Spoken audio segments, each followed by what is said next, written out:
The air of Victorian London at night carried a strange heaviness, a mixture of smoke, damp fog, and the faint metallic scent of coal drifting from chimneys that never seemed to rest. Gas lamps flickered along the cobbled streets, their glow uneven, their light swallowed by the endless curtain of mist that wrapped the city in secrecy. Horses clattered past with iron shoes, striking sparks against stone. Carriages rattled, and the muffled shouts of coachmen echoed against tall, soot-darkened buildings. Yet beneath the noise, another sound thrived, a low hum of human voices. Laughter seeping through cracks in shuttered windows, whispers traded in alleyways. The sighs of those searching for pleasure or escape in the hours after midnight. London did not sleep. It only changed its face when the sun went down. For those wandering its shadowed veins, the night belonged to them and one particular house.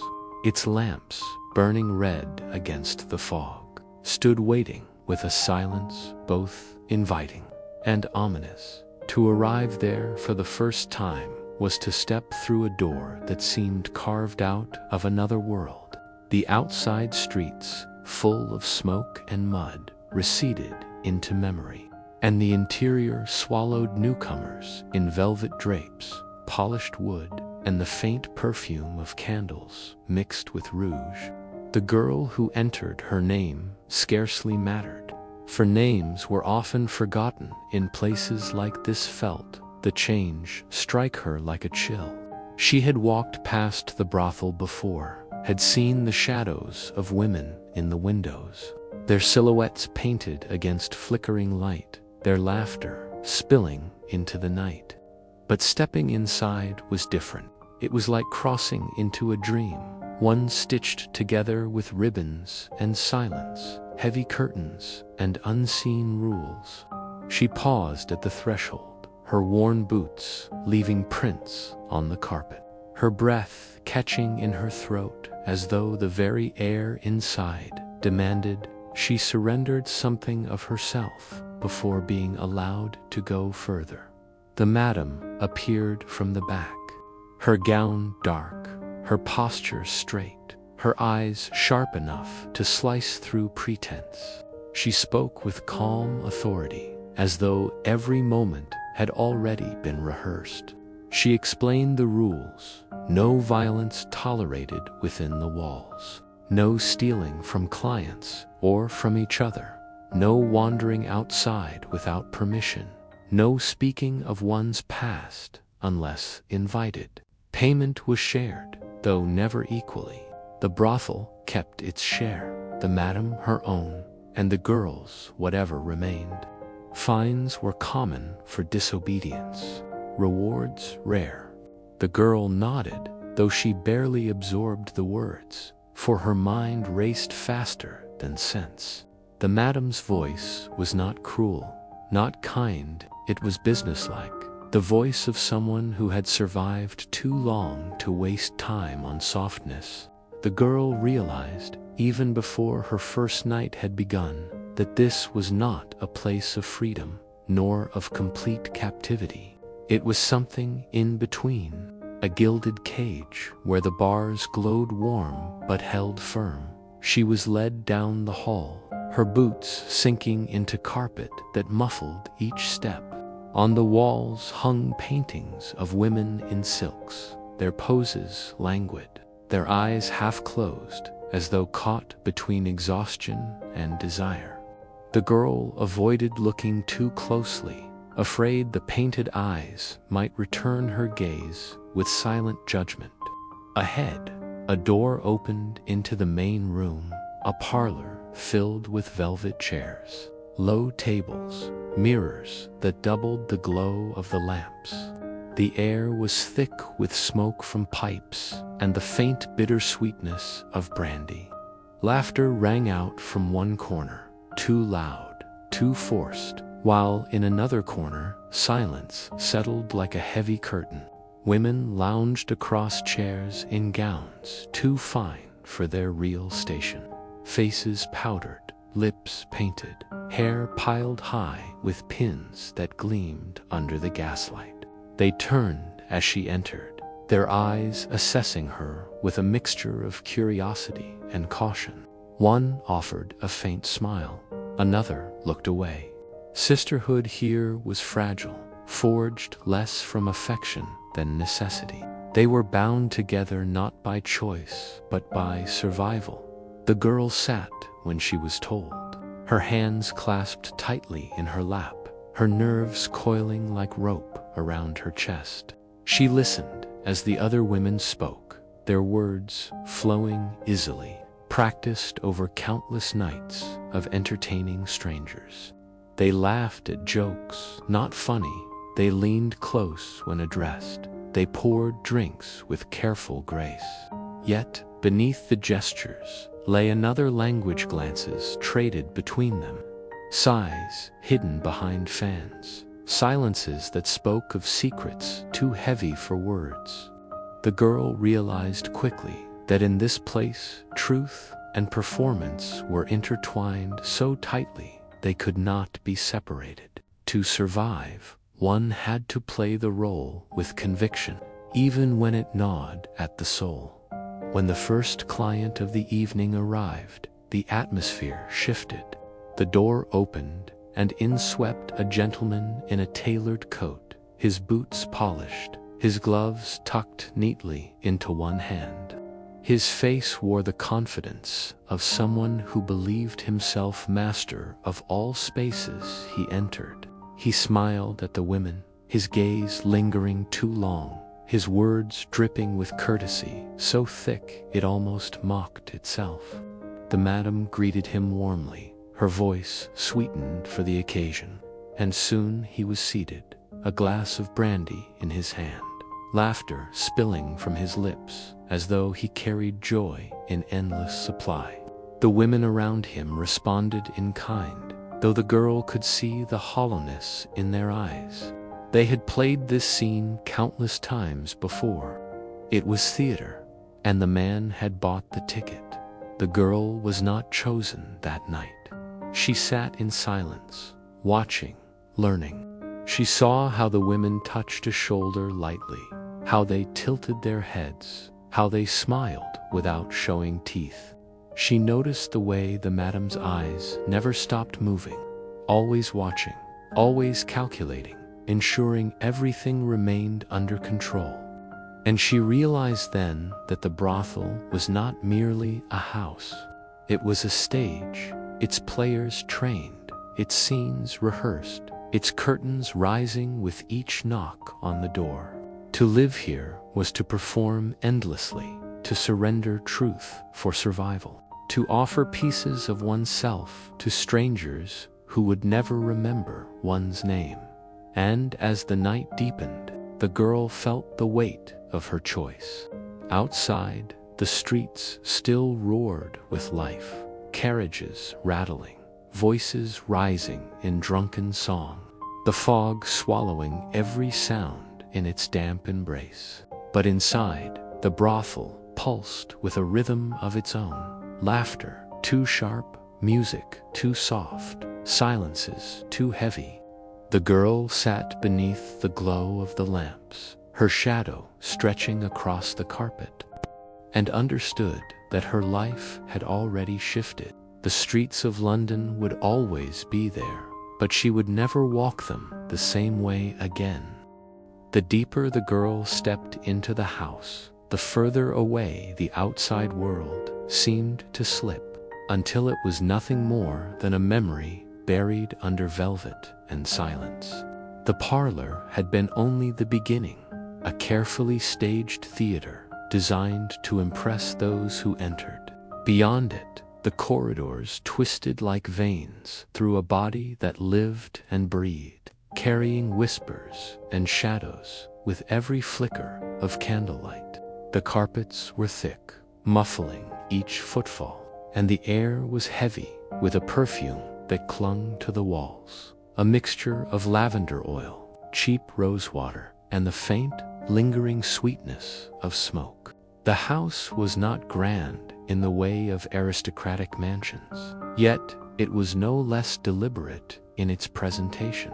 Every curtain, every chair, every mirror seemed chosen not for comfort, but for illusion.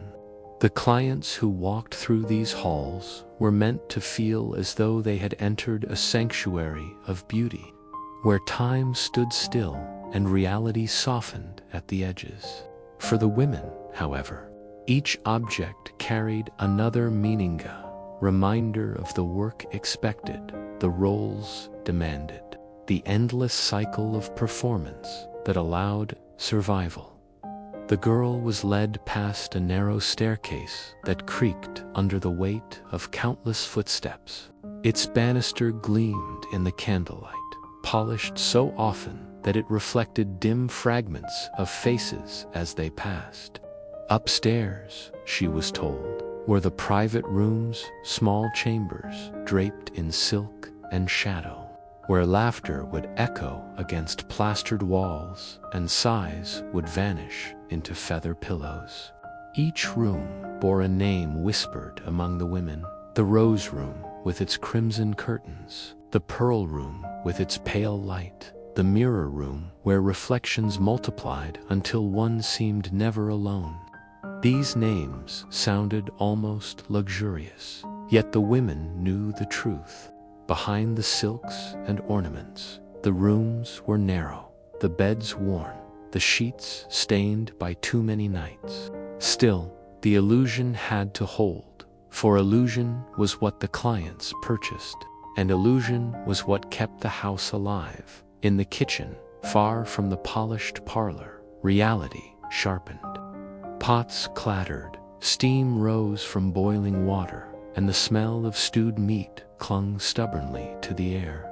A tired cook moved about, her hands quick, her eyes uninterested in the glamour of the upstairs world. She served meals that were filling, but never fine bread thick and stale at the edges. Potatoes boiled until soft, meat tough, but seasoned enough to pass. For the women, these meals were not simply sustenance. They were fuel for the endless hours of smiling, speaking, and pretending. They ate together at long wooden tables, where conversation was quiet and laughter cautious. In these moments, stripped of rouge and silks, they seemed younger, almost fragile, like schoolgirls, bound together by circumstances none of them had chosen. The madam, however, was never absent for long. She entered the kitchen without warning, her presence commanding silence. She checked the meals, inspected the cleanliness, asked questions that were less inquiries than reminders. Was the parlor ready? Were the lamps filled with oil? Had the linens been changed? Her eyes missed nothing, her ears caught every whisper. Some of the women feared her, others respected her, but all obeyed. For in the world of the brothel, she was law. She collected the earnings, negotiated with the clients, paid the constable his weekly bribe, and ensured that the house continued to exist despite the scrutiny of neighbors and the condemnation of church sermons. To disobey her was to risk not only punishment, but expulsion, and for many, there was no life to return to beyond those walls. The girl listened carefully as the rules were explained again. Money earned was divided, a portion to the house, a portion to the madam, and what remained was hers. She would need to pay for her own clothing, her cosmetics, even for the ribbons in her hair. Illness meant no earnings, but the debts continued regardless. Clients were to be treated with courtesy, no matter their manner. Unless violence threatened, then she was to call for help, though help did not always arrive in time. No gossip about the gentleman was permitted. Discretion was the foundation of the house's survival. She was to smile even when she did not wish to listen when her mind wandered, to laugh when the joke was cruel. And above all, she was never to forget. She belonged to the house now, and the house belonged to her. They were bound together in ways deeper than contract or coin. At night, when the lamps were lit and the music drifted faintly from a scratched piano, the house changed once again. The women adorned themselves in gowns of bright satin and heavy lace, their faces powdered pale, their lips stained red. They gathered in the parlor, waiting for the knock at the door that signaled the arrival of a client. Some nights were busy, the chairs filled with men whose pockets jingled with coins, whose voices rang with false cheer. Other nights stretched long and empty, the women dozing in corners, their painted faces resting against the backs of chairs, their laughter fading into silence. Time here was measured not by hours, but by arrivals and departures, by coins dropped into purses, by footsteps climbing stairs. The girl noticed the transformations most. By day, the women sat quietly, sewing their gowns, washing their hair, tending to small wounds hidden beneath silk gloves. They spoke of aches and dreams, of letters never sent, of children left behind. By night, they became creatures of another kind, their voices brighter, their gestures flowing, their laughter sharper. The girl wondered which faces were truer, the weary ones revealed by daylight, or the dazzling masks worn by gaslight. Perhaps, she thought, both were true, for survival required both. And as she prepared herself in front of the mirror, rouge dusting her cheeks, kohl darkening her eyes, she realized that her own reflection was already beginning to blur. What struck her most, however, was the silence that followed after the clients left. The house seemed to exhale, its walls relaxing, its lamps dimming. The women retreated to their rooms, removing pins from their hair, wiping paint from their lips, unfastening gowns that fell in heaps at their feet. They moved slowly then, their bodies tired, their eyes empty of performance. In those quiet hours before dawn, the house revealed its truest self, a place, not of pleasure, but of survival, not of luxury, but of endurance. The girl lay awake in her narrow bed, listening to the muffled weeping that drifted through the thin walls, and knew she was not alone in her fear. Yet she also knew that tomorrow night and the night after, the lamps would glow again. The music would play, and the performance would continue. For in the brothel, life was not lived in days or years, but in nights, each one a repetition, each one a test of how long a soul could endure behind velvet curtains. The madam was not a woman easily forgotten. She stood as though she had been carved from stone, her spine unbending, her shoulders squared, her chin lifted just enough to remind all who looked at her that she was in command. Her gown was dark but finely cut, the lace at her collar immaculate, her hair pulled into a severe knot that left not a single strand free. Yet it was her eyes that unsettled, most sharp, restless, and always calculating, as if each glance weighed a soul, measured its worth, and decided instantly whether it would thrive or wither under her roof. She moved through the brothel like a conductor through an orchestra, and the house responded to her presence with quiet obedience. The laughter grew softer when she entered. The servants stood straighter. The women adjusted their gowns with hurried fingers. To be seen by the madam was to be reminded that nothing within these walls belonged entirely to oneself, not even one's own reflection. When the girl was summoned to her office for the first time, She stepped into a space unlike the rest of the house. Here, there were no velvet curtains or silken cushions meant to dazzle visitors. The walls were plain, the desk heavy with ledgers and ink bottles, papers stacked with precise care. A single clock ticked on the mantel, its rhythm steady, merciless, filling the silences between the madam's words. Behind her chair stood shelves of ledgers bound in leather, their spines labeled with dates and names, each one a record of debts, payments, fines, and profits. It was here that the true life of the house was kept, stripped of its painted illusions. For the brothel was not sustained by rouge or laughter, but by coin, and the madam guarded every coin as if it were her own blood. She spoke to the girl with calm authority, her tone neither cruel nor kind, but exacting. She explained once more the division of earnings, half for the house, a quarter for her own keeping, the remainder for the girl herself. Out of this remainder would come her expenses, gowns, cosmetics, ribbons, even the laundering of her own sheets.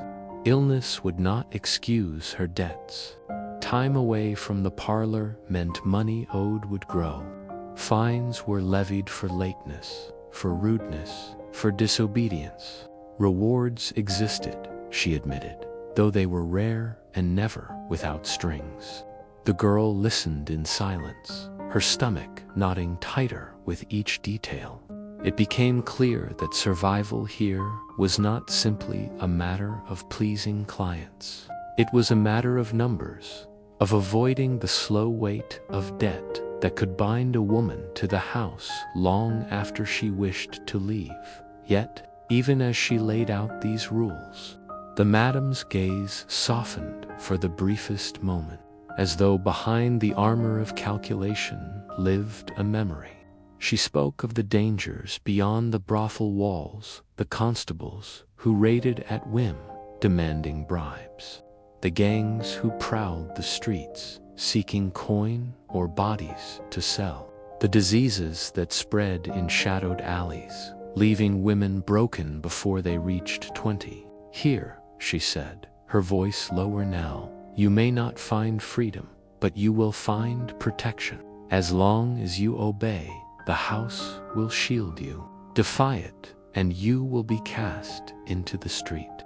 Out there, you would last no more than a week. The girl nodded, not out of agreement, but because the truth of those words was undeniable.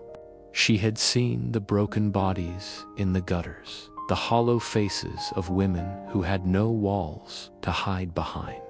The madam then rose from her chair and crossed the room with deliberate steps. She placed a hand on the girl's shoulder knot, gently but firmly, the touch of command rather than comfort. You are part of this house now, she said. Your silence, your obedience, and your endurance will decide your place here. Remember that the men who come to us bring coin, but also danger. They will ask for kindness and sometimes cruelty. They will test you, some with charm, some with violence. You are to endure, but you are never to forget that I am watching. I do not tolerate weakness, but I reward loyalty. With that, she dismissed the girl, returning to her ledgers, her pen scratching across paper as though the conversation had already been written in advance. In the days that followed, the girl saw the madam's rules in constant motion. A woman fined for arriving late to the parlor wept quietly as coins were taken from her purse. Another, who defied a client with too much sharpness in her tone, spent the next week scrubbing floors instead of greeting guests. Yet there were rewards too. One who secured a wealthy patron received a new gown of pale silk, a gift from the madam herself. The girl learned quickly that the madam's word was law, not because she demanded it, but because she enforced it without hesitation. Her fairness was cold, but it was fairness all the same. No one could accuse her of favoritism nor of blindness. She saw everything, and the women, even as they feared her, trusted her to keep the house standing. The girl began to understand that the madam was more than a keeper of ledgers. She was a shield against the world outside. When constables arrived, demanding their weekly bribe, it was the madam who faced them, her voice unflinching, her coins measured out without trembling hands. When drunken clients grew violent, it was the madam who ordered them thrown into the street, her authority unquestioned even by men twice her size. When whispers of raids spread through the city, it was the madam who secured warnings, who bribed the right officials, who ensured that the house survived while others fell. To live here was to live under her gaze, but also within her protection. The girl began to see her not as a tyrant, but as a woman who had learned long ago that kindness alone could not build walls strong enough to hold back the world. And yet, in rare moments, the madam's mask slipped. Once, late at night, the girl passed her office and saw her seated alone, her head bowed over her hands, the ledgers closed. A candle burned low on the desk, casting shadows across her face that made her look older, wearier, almost human. The girl paused, unseen, and wondered what memories haunted her, what choices had led her to this throne of velvet and silence. But the next morning, when the madam appeared in the parlor, her posture was unbending once more, her eyes sharp, her voice steady. Whatever ghosts lived within her walls, she never allowed them to breathe in daylight. For the girl, the lesson was clear. The brothel was not simply a house of pleasure. It was a kingdom ruled by one woman's word. To survive, she would have to learn its laws, play its games, and hide her true self behind the masks demanded of her. And as she stood once more in the parlor, her reflection caught in the mirrors, the laughter of clients filling the air, she realized that the madam's rules were not merely restrictions. They were threads in a web that bound them all together, web both suffocating and protective, delicate yet unbreakable. The girl soon discovered that the brothel was not sustained only by velvet curtains or the madam's ledgers, but by the women who lived within its walls, bound together by necessity and silence. At first, they seemed like strangers, dressed in silks, their laughter sharp, their glances guarded. Each carried herself with a posture that suggested confidence.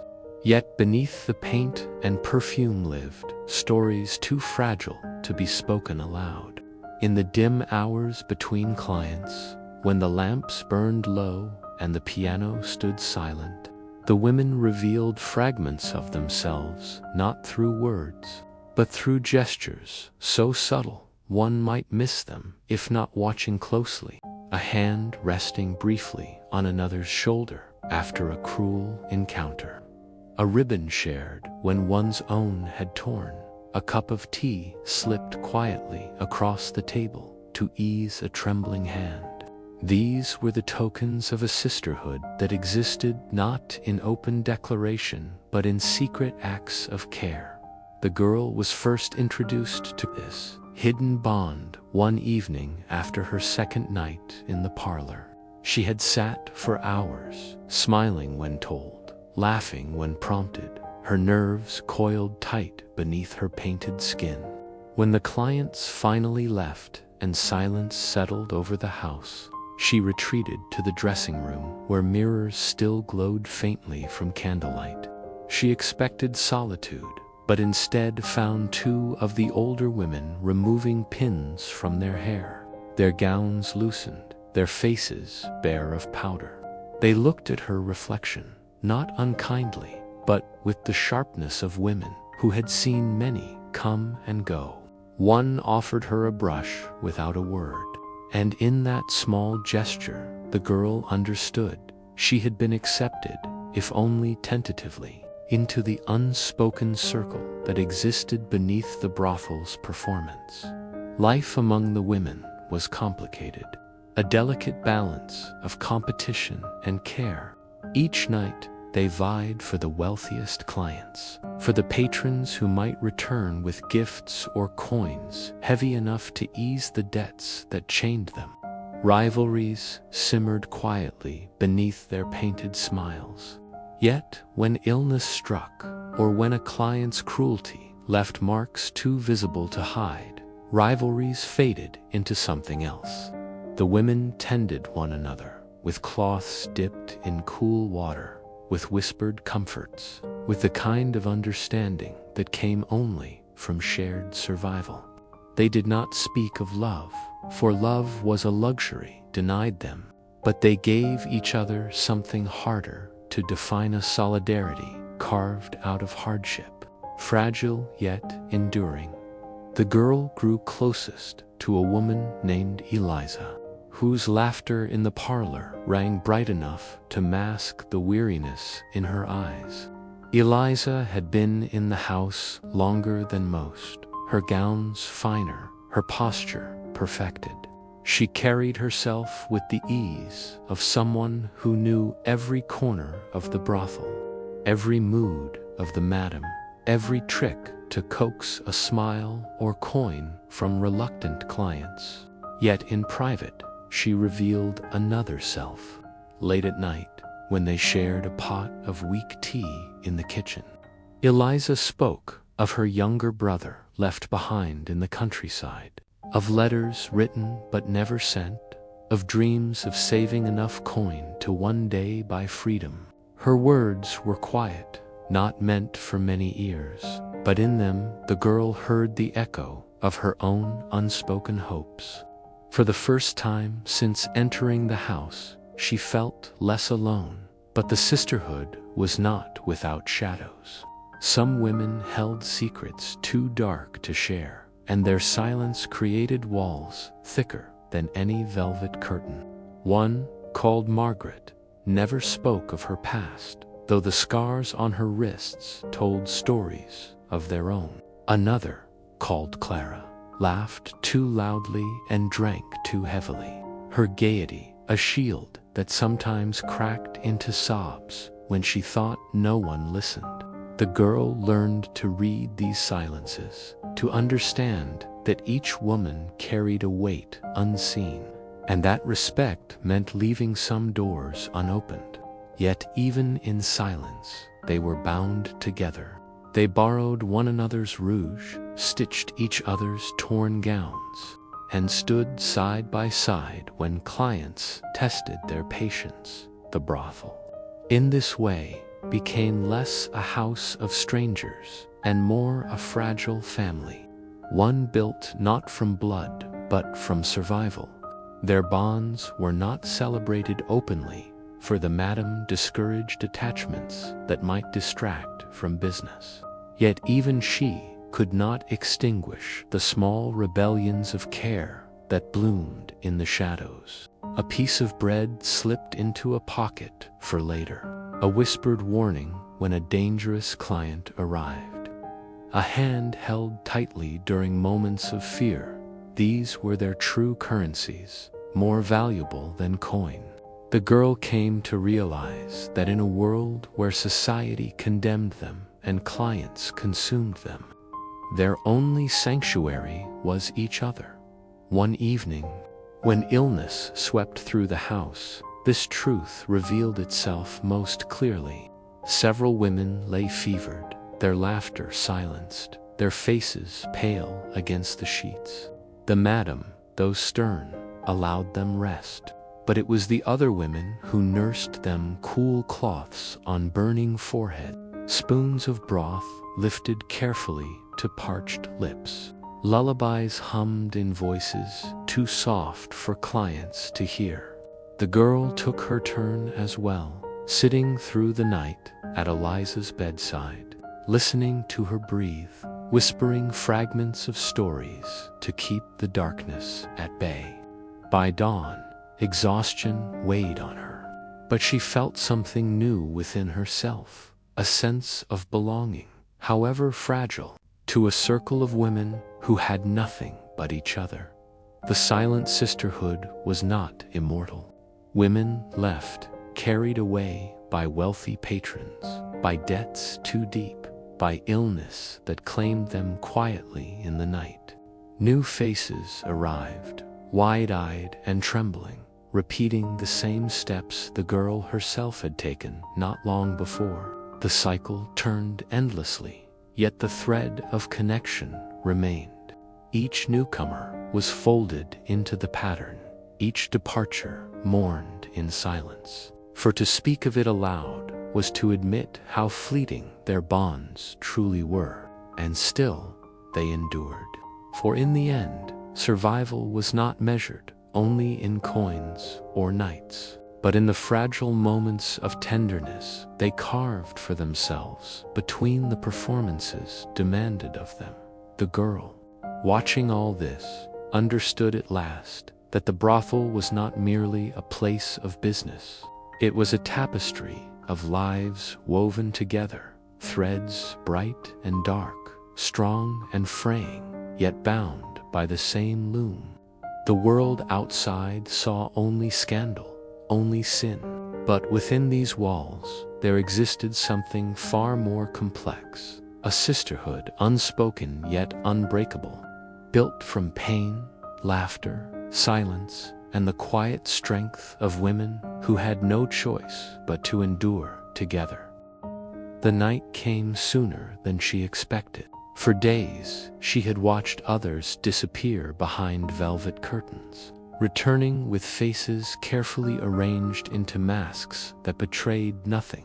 She had listened to the creak of the floorboards, above the low murmur of voices, the sudden bursts of laughter that sometimes sounded rehearsed. Now, standing in the parlor, with its chandeliers glowing faintly through the haze of smoke, she realized her turn had arrived.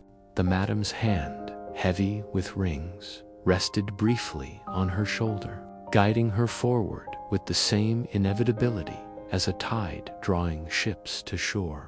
The girl felt her steps falter, yet there was no room for retreat. The world she had entered allowed no hesitation. The man waiting for her was not remarkable. He was neither grotesque nor particularly handsome, dressed in a coat brushed clean, but already fraying at the cuffs. His mustache twitched as he spoke, his words delivered with the casual entitlement of someone accustomed to being served. He smelled faintly of tobacco and ale, a mixture that clung to him like a second garment. When he looked at her, his eyes did not linger on her face for long, but moved across her figure as though inspecting merchandise. It was in that moment she understood the unspoken truth the other women had lived with for years. Here, they were not people in the eyes of most clients, but objects rented for an hour. Her heart pounded as the madam led them up the narrow staircase, each step echoing in her ears like a drum. The corridor smelled faintly of perfume and dust, the lamps flickering as if uncertain of their own endurance. The madam opened a door, ushering them inside, and with a final nod, left the girl alone with the man. The room was modest, its bed neatly made. A mirror hung opposite the window where the curtains had been drawn against the night. For a long moment, silence stretched between them, broken only by the crackle of a fire struggling to keep its flame. The man spoke first, his tone brusque, but not unkind. He asked her name, though whether he truly cared or simply followed a ritual, she could not tell. She answered softly, her voice betraying the tremor she fought to control. He chuckled, not cruelly, but with a certain indifference, as though her nervousness were expected, even amusing. He removed his coat, laid it across the chair, and sat upon the edge of the bed, watching her with eyes that weighed more than his hands ever could. The girl stood frozen, unsure of her role, until fragments of advice from the other women returned to her smile. Keep your voice gentle.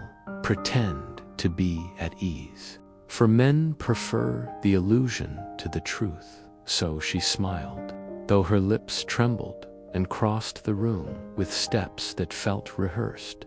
She sat beside him, close enough to feel the warmth of his body, though every muscle in her own remained taut with fear. He reached for her hand, rough fingers closing around hers, and she fought the instinct to pull away.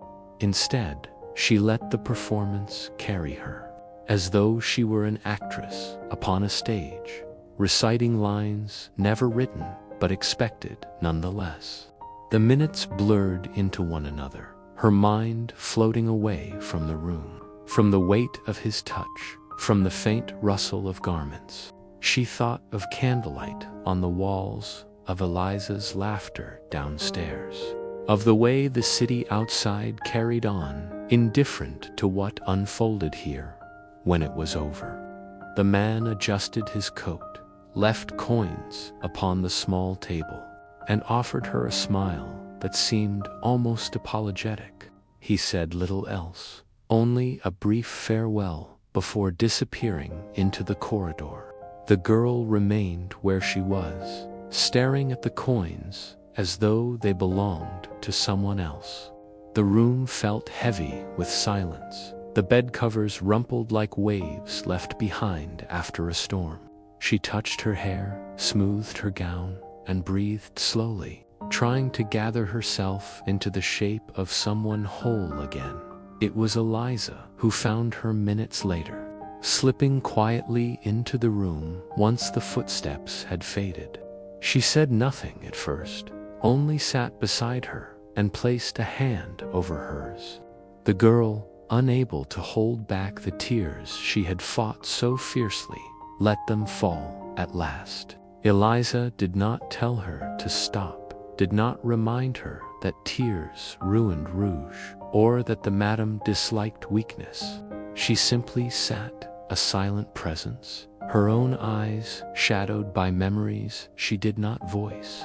Together they waited until the trembling eased, until the girl could stand again. When they returned to the parlor, the other women did not ask questions. They only looked at her with knowing eyes, offering small smiles, as though welcoming her into a circle marked by shared experience. That night, lying awake in her narrow bed, the girl understood something she had not before. The brothel was not simply a place where women sold their company to men. It was a theater of survival, each performance rehearsed in silence, each curtain falling only to rise again with the next client. She had stepped onto the stage, played her part, and though her heart ached, she knew she would do so again. For beneath the rouge and silks, beneath the laughter forced and the smiles painted, survival demanded performance, and she, like the rest, had no choice but to endure. Morning in the brothel did not arrive with the gentle chime of bells or the bright song of birds, but with the heavy silence of drawn curtains and the faint clatter of dishes from the kitchen below. By the time the sun stretched its pale arms across the rooftops of London, the women were still buried in dreams or restless wakefulness, their nights spent in performance, their bodies weary from endless laughter and practiced charm. The city outside had already begun its daily march, vendors calling from the street corners, wheels of carriages rattling over cobblestones, boys running with baskets of bread. But inside, the world moved at its own rhythm, slow and muted, as though the house itself were reluctant to rise. The first to stir were often the servants, their footsteps muffled as they lit fires and fetched water. Soon afterward, the cook would arrive, sleeves rolled high, her arms powdered with flour as she prepared breakfast. The smell of bread baking in the oven mingled with the aroma of tea, and this simple combination was enough to coax the women from their beds. They appeared one by one, wrapped in dressing gowns, hair unpinned, faces bare of paint, transformed for a brief hour into something closer to themselves. Around the long kitchen table they gathered, sipping weak tea, nibbling bread or porridge, speaking in voices roughened by fatigue. It was in these mornings that the brothel felt most like a household rather than a business. The laughter was quieter but warmer, stripped of the polish demanded by clients. One woman might recount a strange remark from the night before, sending the others into muffled giggles. Another might complain about sore feet or torn stockings, holding them up for inspection as though they were trophies of endurance. The newest among them, still shy, often listened more than spoke, learning the rhythms of conversation, discovering which women leaned toward kindness and which hid sharpness beneath their smiles. After breakfast, the day unfolded in patterns both ordinary and relentless. Some women returned to their rooms to sleep, pulling heavy curtains tighter to block the intruding light. Others took the opportunity to mend gowns, sitting in the parlor with needles and thread, their laps a tangle of satin and lace. The sound of stitching mingled with the tick of the clock on the mantel, creating a rhythm that was almost meditative. Hair was brushed, ribbons tied, rouge carefully reapplied, even when no client waited. For appearances mattered even in absence. The house, in its quiet daytime hours, became a place of ritual maintenance. A machine kept oiled for the night to come, but not every moment was consumed by chores. Sometimes, in rare hours of idleness, the women found joy in simple diversions. A deck of cards might appear, spread across the table, as laughter and mock accusations of cheating filled the air. The piano in the parlor, so often reserved for clients, might be played for their own amusement, the melody softer, freer, lacking the weight of performance. These were the moments when the house breathed differently, when it seemed less a cage and more a sanctuary carved out of necessity. The women leaned against one another, their laughter genuine, their eyes momentarily free from the burden of masks. The madam moved among them like a shadow, her presence both commanding and strangely maternal. She inspected gowns, reminded them of debts, scolded over untidy rooms or wasted bread. Yet, at times, she softened, sitting at the table with a cup of tea, listening to their chatter with a distant smile. Her authority was absolute, yet her livelihood depended on their well-being, and in rare moments she allowed herself to show the faintest glimmer of care. Still, no one mistook her for a mother. She was a businesswoman first, and affection, like everything else in the house, was rationed carefully. The afternoons were often the quietest, the house sinking into near silence as women slept. Letters were written but seldom sent, and sunlight crept through cracks in the curtains. Outside, children's laughter and vendors' calls echoed faintly, reminders of a world that continued without them. The girl, still adjusting to her new life, often stood by the window in these hours, peeking through the curtain at the city below. She watched women in respectable gowns hurrying along the street, baskets balanced on their arms, their steps purposeful, their lives hidden behind doors she would never enter.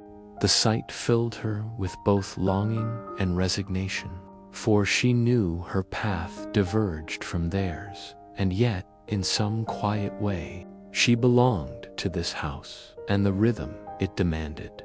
Evening approached with a slow, inevitable transformation. The quiet laughter of morning gave way to the clink of glasses, the tuning of the piano, the soft glow of lamps being lit one by one. Gowns were laid out across beds, hair arranged with careful precision, rouge and powder applied layer by layer until each face became a mask of practiced beauty. The air filled with the scent of perfume, the sound of laughter rehearsed once again, and the house itself seemed to awaken from its daytime slumber.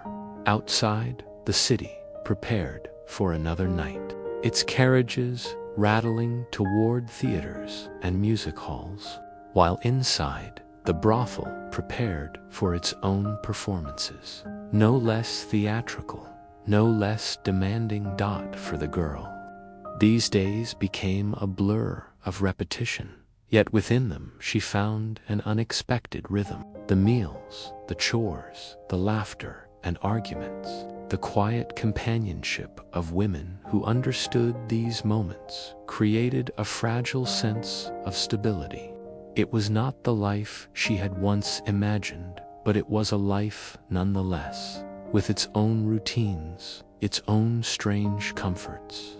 She began to understand that survival was not only in enduring the nights, but in finding fragments of humanity in the days between. And so, each morning, when bread baked in the oven and tea steamed in chipped cups, she felt, however briefly, that she belonged to something larger than herself. Illness was the shadow that crept silently through the house, never announced, yet always expected, like a ghost hovering at the edge of every mirror. In the brothel, where men came and went in endless rotation, sickness was not an abstract idea, but a constant presence, a reminder that each night carried more than the weight of performance-peaked risk. Coughs echoed through corridors in winter, fevers rose in summer, and whispers about diseases unspoken passed between the women in low voices, as though to name them aloud would summon them faster. The city beyond their walls was rife with contagion, cholera sweeping through alleys, tuberculosis claimed in slow silence, and the dreaded infections whispered as the pacts that marked faces and ruined futures. For women who sold not only their company but their bodies, the threat was sharper still, for their trade left them vulnerable to ailments both ordinary and unmentionable. The girl, still new to the rhythms of the house, learned quickly to read the subtle signs. A woman too pale in the morning, her rouge unable to mask the gray beneath her skin.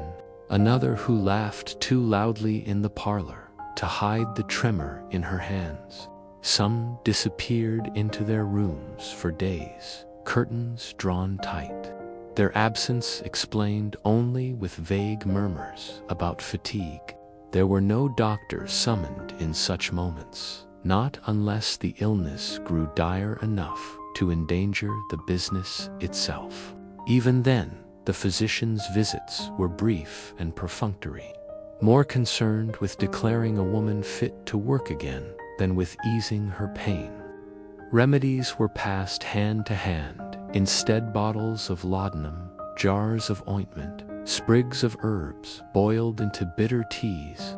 Each woman became her own healer, her own caretaker, her survival dependent not on professional medicine, but on the whispered advice of those who had endured before. Eliza once showed the girl how to mask a cough with drops of honey mixed in brandy, a concoction that dulled the ache long enough to keep a client from noticing. Margaret, the silent one, with scars upon her wrists, carried a pouch of dried lavender, she swore, warded off fever when tucked beneath a pillow. Clara, ever loud and laughing, relied on gin to blur her pains, her glass always half full, her smile bright enough to convince others she felt no weakness. The girl herself clung to simple rituals, washing her hands with soap more diligently than most, boiling water for tea until the steam filled her small room, breathing it in as though it might shield her lungs from sickness. Survival was not a single act, but 1,000 tiny strategies, each imperfect, each born of necessity. Yet no remedy could banish the deeper fears that illness carried. Beneath the laughter in the parlor, beneath the painted smiles and practiced charms, each woman knew how fragile her livelihood truly was. A cough that lingered too long might drive away clients. A blemish that refused to fade could ruin a reputation. And the unspoken terror of diseases spread through intimacy, those marked by sores, by fevers that burned slow and unending, haunted them most of all. The women spoke of it only in whispers, behind closed doors, their voices trembling as though the sickness itself were listening. They had seen what became of those struck by such afflictions, faces pocked and scarred, bodies wasted, beauty erased in a way no rouge could disguise. Some vanished quietly, sent away to hospitals or poorhouses, their names fading from memory. Others remained, hidden behind veils or heavy powder, their futures narrowed to survival without hope of escape. The girl asked Eliza once, in a moment of late-night honesty, whether she feared it. Eliza paused, her hands wrapped around a chipped teacup, her eyes shadowed by the flicker of the candle. "Fear," she whispered, a smile that held no joy curving her lips. "Fear is useless here. We do what we can, and when it comes, if it comes, we endure until we cannot. That is the truth of it." Her words sank into the girl like stones, heavy with resignation, yet beneath them lay a quiet strength. Eliza, like all the women, lived with the knowledge that her body was both her livelihood and her greatest risk. Yet she carried herself with dignity, refusing to let fear dictate her every breath. Still, the fear was not only of sickness itself, but of what it revealed. In Victorian society, disease among women of the brothel was seen not as tragedy, but as confirmation of sin. The newspapers spoke of fallen women spreading ruin. The doctors who did bother to treat them often did so with disdain, seeing not patients but vessels of vice. Respectable women, walking safely through the streets, whispered about brothels as nests of contagion, even as their own husbands visited in secret for the women inside. This hypocrisy deepened the woundedness, was not merely physical but moral in the eyes of the world, a punishment for choices they had often never truly made. And so, when sickness struck, they bore it not only in body but in spirit, cloaking themselves in silence to avoid the cruel judgment of a society eager to condemn. The girl began to notice how fear reshaped behavior. Some women refused certain clients known for roughness, whispering that brutality bred infections. Others insisted on small rituals of cleanliness, demanding fresh linens or washing themselves carefully after each encounter. A few carried charms, small crosses, medals, or ribbons tied discreetly beneath their gowns, though faith might shield them from what medicine could not. And always, beneath the surface, lay the quiet calculation. How many nights could one endure before the body gave way? how much coin could be saved before illness made work impossible. Survival was a ledger written in flesh and blood, each entry a balance between endurance and collapse. One winter evening, when frost etched the windows and the city's breath rose in clouds of steam, the girl awoke to the sound of coughing from the next room. It was Clara, her laughter silenced, her body racked with spasms that left her gasping. The women gathered quickly, bringing cloths soaked in vinegar, bowls of hot water, prayers whispered in trembling voices. The madam, grim-faced, ordered silence and shut the doors, fearful that clients might overhear. For nights, the house moved in hushed tones, its usual gaiety subdued, the women nursing Clara in shifts. She survived, though weakened, her voice rasping for weeks afterward, her smile forced but still present. The girl, watching this unfold, understood more clearly than ever that illness was not an enemy one defeated, but a shadow one learned to live beside, always present, always waiting in such moments. The bonds between the women deepened. They were competitors in the parlor, but in the sick room, they became nurses, mothers, sisters. They shared blankets, held hands, stayed awake through the night when fever raged. It was in these quiet sacrifices, unseen by clients, that their humanity shone brightest. The girl, once afraid to touch another for fear of contagion, found herself pressing cool cloths to Clara's forehead, whispering stories to distract her from pain, feeling the fragile thread that bound them all together. Illness stripped away the masks of performance and revealed the raw truth. They were all vulnerable, all human, all clinging to survival in a world that demanded more than it ever gave. As spring returned and the frost melted into rain, the girl carried these lessons with her. Illness would come again of that, she had no doubt, but she also knew that within the walls of the brothel, survival was not born by one alone. It was carried in shared remedies, in whispered prayers, in trembling hands clasped together in the dark. Fear remained, but so too did resilience, a quiet defiance that allowed them to rise each night, paint their faces, and step once more into the parlor. In the balance between sickness and survival, between fear and endurance, they discovered a strength that society would never see, but that kept them alive all the same. Clients arrived each night like actors stepping onto a stage, their roles dictated not by the women who waited for them, but by their own tempers, desires, and hidden lives beyond the velvet curtains. The brothel was a stage where every meeting could reveal a different script, sometimes softened by kindness, sometimes darkened by cruelty. For the women who lived there, each knock upon the door carried uncertainty. Would the man who entered be gentle, indifferent, or merciless? There was no predicting it, no certainty to cling to.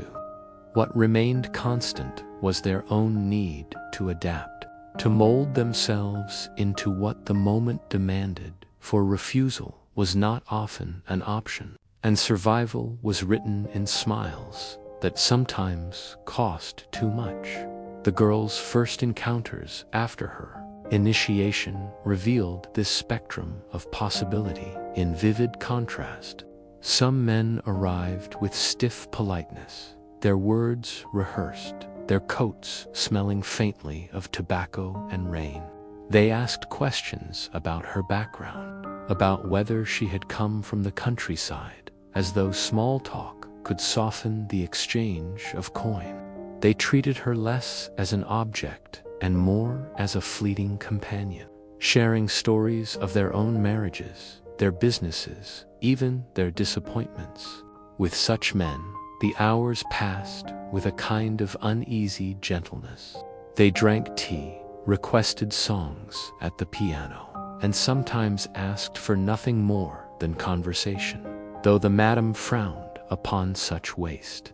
When these clients left, they often tipped generously, their coins laid upon the table, as though to purchase not only her company, but their own fragile sense of decency. But not all men carried gentleness in their pockets. Others arrived already flushed with drink, their voices loud, their movements careless. They demanded without asking, their hands rough, their tempers quick to flare. Some carried cruelty like a second skin, enjoying the power of commanding a woman who could not easily refuse. The girl remembered one in particular, a man whose wealth was evident in the fine cloth of his waistcoat, yet whose eyes held no warmth. His words were sharp, his grip bruising, his laughter cruel when she faltered. He left her trembling, the coins he tossed upon the table feeling more like insult than payment. It was Eliza who comforted her afterward, her eyes hard with the knowledge that such men would return again and again and again. "You learn to endure," she whispered, "and to take comfort where you can find it." Yet, within cruelty sometimes hid strange contradictions. There were men who struck with words, yet wept afterward, their heads bowed in shame. Others arrived in anger, their voices harsh, but softened when the mask of their own lives slipped. The women knew how to read such shifts, how to respond with silence or tenderness depending on what the moment required. It was not always about survival of the body but of the spirit, maintaining dignity even when dignity was stripped bare. And so, they became actresses of remarkable skill, able to turn cruelty aside with a glance, a joke, a careful shift of tone that diffused the moment before it burned too brightly. Among the most surprising encounters were those touched by genuine kindness.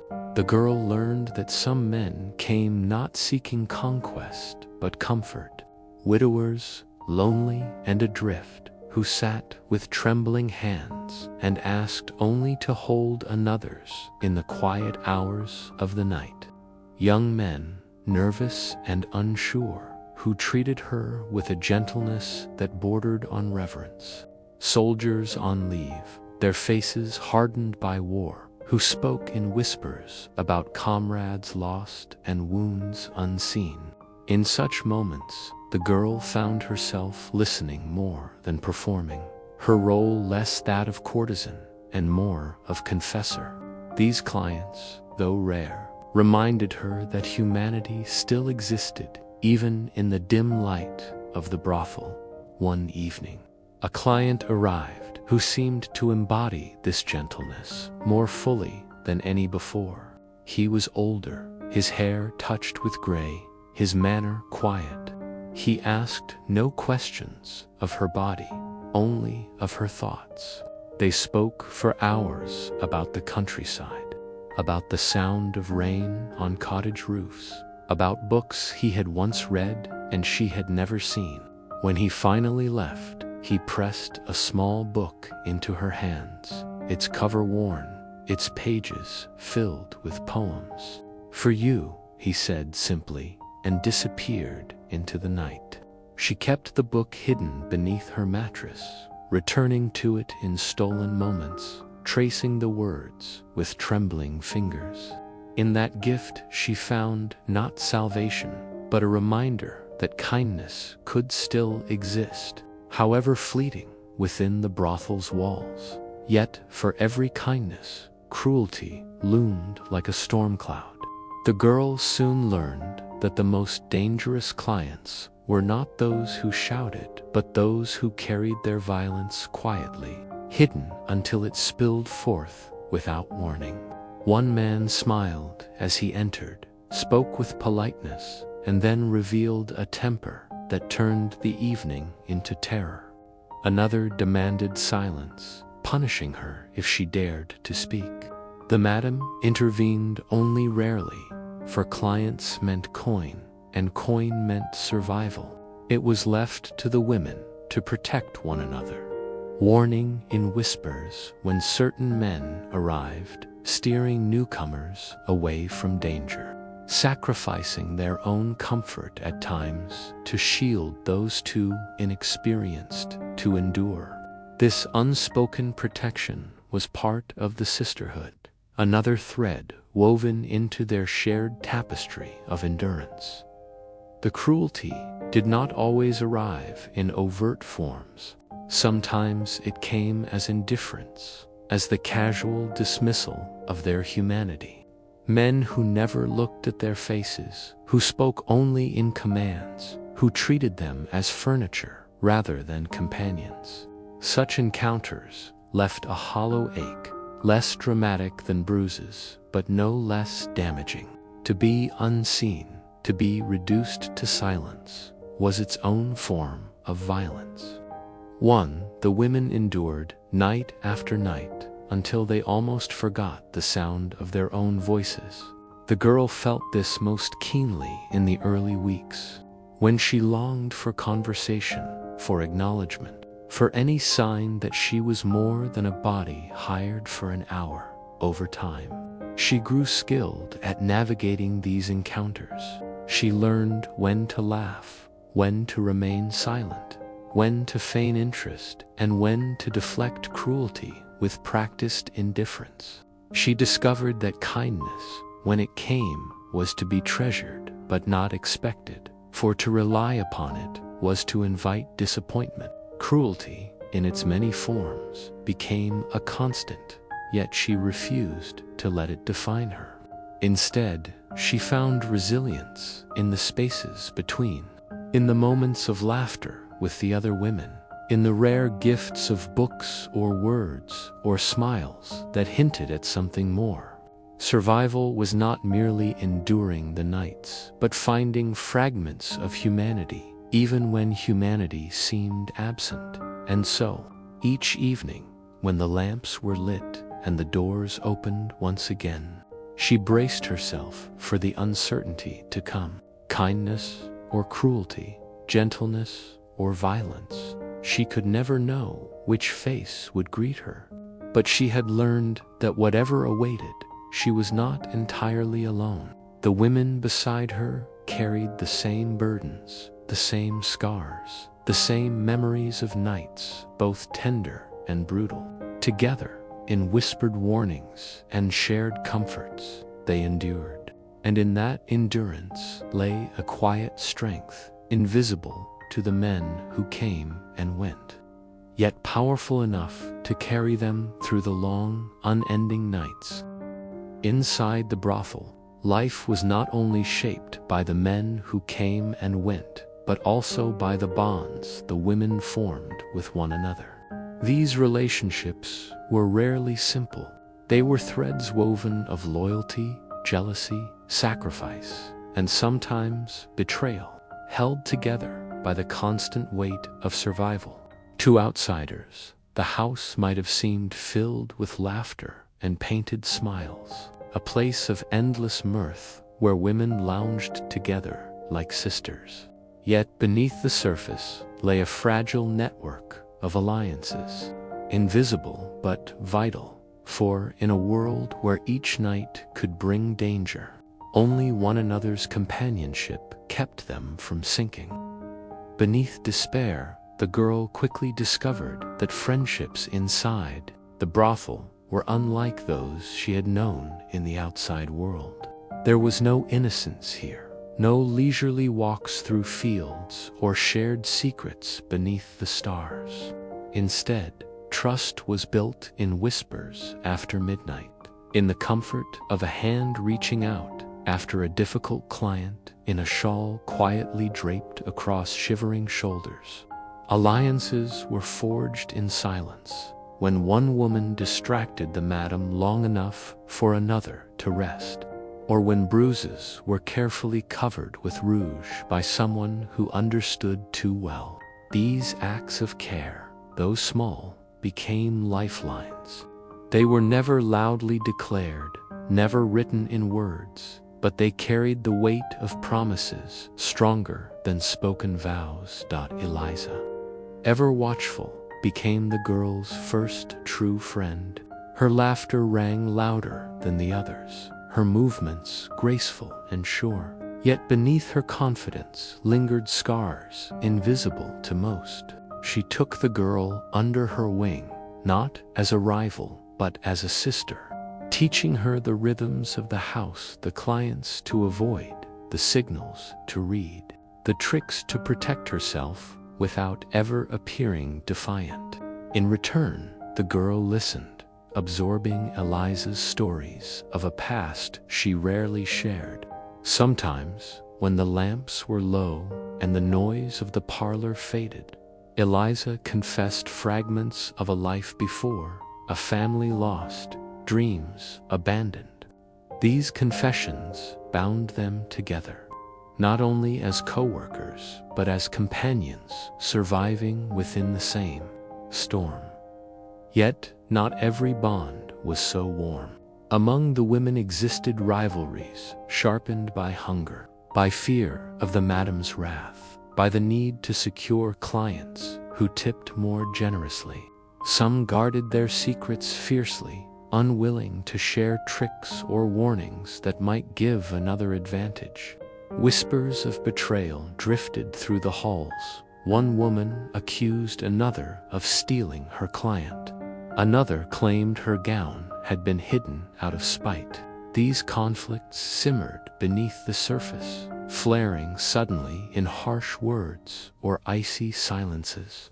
The girl soon learned that loyalty could shift quickly, that the same woman who shared her bread one night might spread rumors the next if it meant securing favor. The madam encouraged these divisions, though never openly. She understood that a house bound too closely in sisterhood might become dangerous, might unite against her authority. And so she praised one, scolded another, rewarded whispers brought to her ears.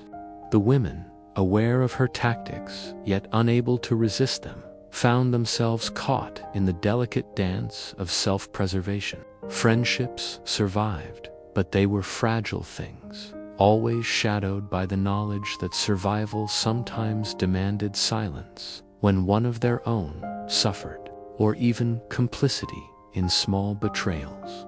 To endure, each woman had to balance compassion with caution, generosity with guardedness. Despite this fragility, true bonds did emerge, shining threads that endured even under the strain of their world. The girl came to treasure late-night moments when laughter rose not from performance, but from genuine amusement. When someone told a story from childhood and the others, for a moment, remembered innocence. They shared combs and ribbons, recipes and songs, fragments of themselves they could not share with clients. In those hours, behind locked doors, the brothel transformed from a theater of performance into something closer to a home. The girl realized that what tied them together was not love, nor even loyalty, but the shared burden of survival. And survival, when carried together, felt lighter than when carried alone.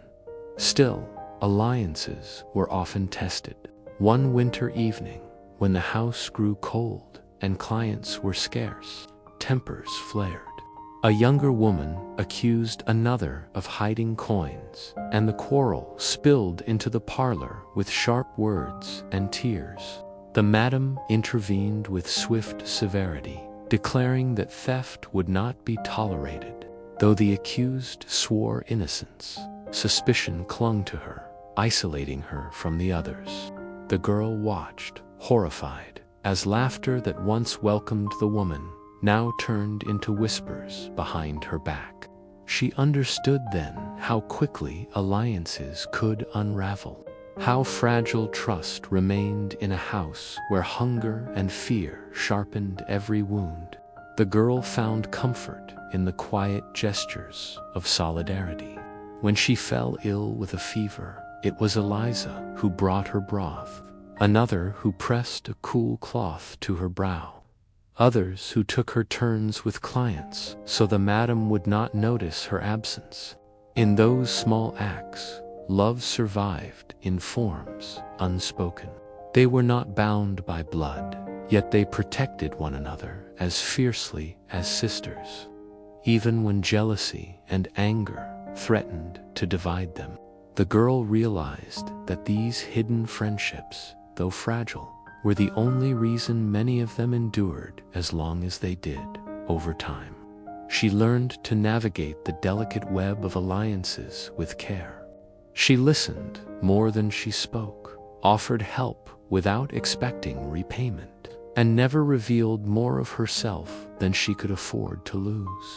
She trusted few, but those few became her anchors in the shifting sea of brothel life. Together, they created secret rituals of endurance, a candle lit quietly before sleep, a song hummed while brushing hair, a glance exchanged across the parlor that said, "I see you. I know your pain.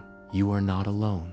These friendships, though invisible to outsiders, formed the backbone of their survival. Without them, the cruelty of clients and the weight of the madam's rules might have broken them entirely.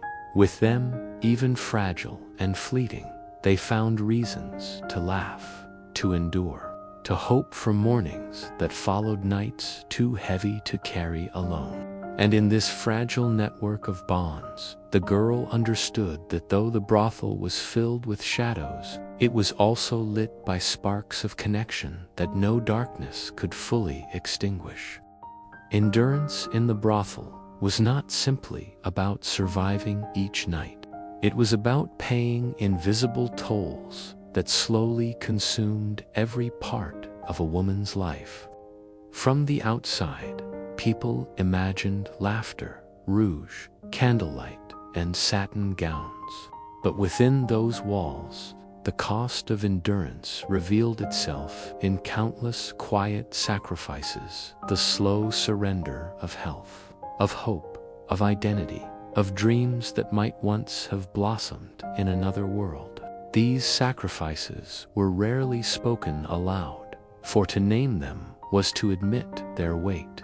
Instead, they were carried in silence, in the heavy air of shared bedrooms, in the faint tremor of hands that once played piano but now poured wine, in the smiles painted on faces that masked hearts grown weary. The girl learned quickly that her body was the first currency demanded by endurance. Clients claimed her evenings, demanded her touch, consumed her strength. But it was not only in bruises or fatigue that the cost was paid. There was a deeper toll, one that wore upon her, like water shaping stone, the steady erosion of her sense of self. She had once been a daughter, perhaps a sister, a girl who loved the sound of rain and the smell of bread fresh from the oven. But inside the brothel, she became the new one, the quiet one, the one with soft hands. Her name mattered less than her ability to perform. To endure meant surrendering pieces of her identity until only fragments remained, hidden deep inside, cherished like relics she dared not share. Health, too, was an unspoken sacrifice.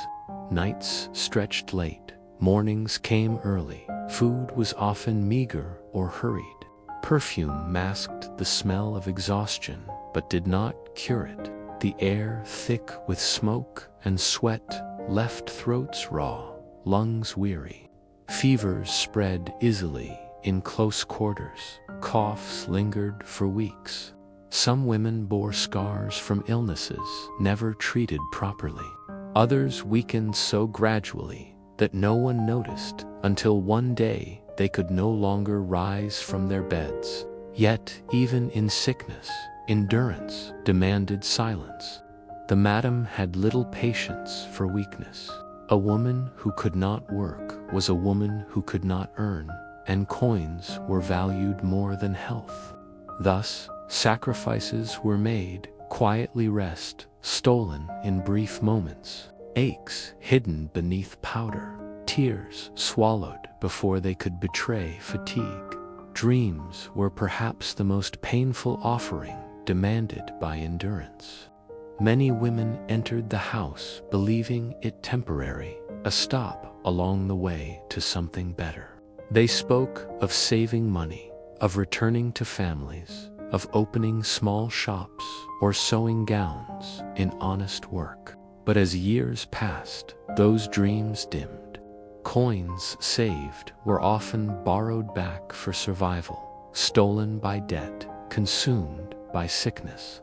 The girl saw how older women carried their abandoned dreams like shadows, never spoken of, but visible in the quiet sorrow of their eyes. To endure here was to surrender hope of escape, to accept that the brothel itself had become both prison and home. Silent sacrifices of futures once imagined lay buried beneath laughter that sounded too practiced to be real. The cost of endurance also revealed itself in the ways the women shielded one another, sacrificing pieces of themselves for fragile moments of protection. Eliza, for instance, often stepped forward when a dangerous client arrived, sparing the younger ones, though it meant enduring cruelty herself. Others shared coins when one fell short, knowing repayment might never come. These sacrifices were made without fanfare, without thanks, as though they were as natural as breathing. Yet each left a mark. To protect another often meant absorbing pain, and though they bore it with stoic faces, the weight accumulated. Silent sacrifices piled higher and higher, unseen by the outside world, but keenly felt by those within. Endurance also demanded silence in the face of injustice. When clients treated them with cruelty, when the madam favored one and punished another unfairly, the women swallowed their protests. To speak was to risk worse. To resist was to invite punishment or expulsion into the cold streets, and so they endured in silence. Their sacrifices were stitched into the very fabric of the brothel, laughter that covered bruises, songs sung despite exhaustion, painted lips pressed into smiles while hearts remained numb. The girl began to understand that even love, when it appeared, became part of the cost. Some women fell for clients who returned more than once, who offered tenderness, even promises of rescue. But more often than not, such hopes ended in heartbreak. The clients belonged to other lives, to wives and children and businesses beyond the brothel's walls. Love, when it bloomed, was rarely allowed to grow. Instead, it withered quietly, another sacrifice laid upon the altar of endurance. To continue, they taught themselves to feel less, to desire less, to expect nothing but the night ahead. In such discipline lay their survival, but also their loss. For the girl, the most difficult sacrifice was her own voice. Once, she had spoken freely, laughed without thought, sung softly when alone. In the brothel, her voice became something carefully measured, shaped by what clients wished to hear, silenced when it might betray too much truth. She realized, with a kind of horror, that weeks had passed since she had spoken words entirely her own. Endurance had demanded that she mute herself, that she buried the honesty of her feelings beneath a mask. To survive was to let silence swallow parts of her until she no longer knew if she could find them again. Yet in these sacrifices, she also discovered a strange resilience. The women's quiet endurance was itself a kind of rebellion, though subtle. They did not collapse beneath the weight of sacrifice. Instead, they bore it together, finding ways to laugh even when laughter hurt, to share stories even when dreams had faded. Silent sacrifices, though invisible, bound them into a sisterhood that no cruelty could entirely erase. Endurance may have cost them health, hope, and voice, but it also carved within them a strength that was unyielding. The world demanded too much, yet still they rose each night. Still they painted smiles. Still they lived.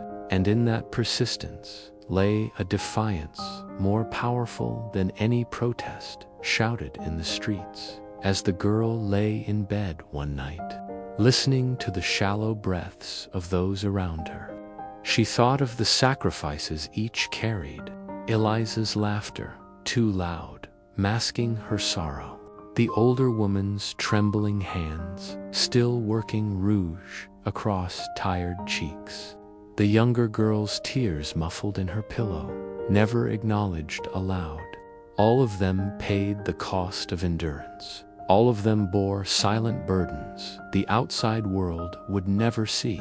She wondered if history would remember them not as painted faces in dim parlors, but as women who endured more than anyone should, and who survived through sacrifices no one ever honored. She whispered to herself that she would remember, at least, even if only in the silence of her own thoughts.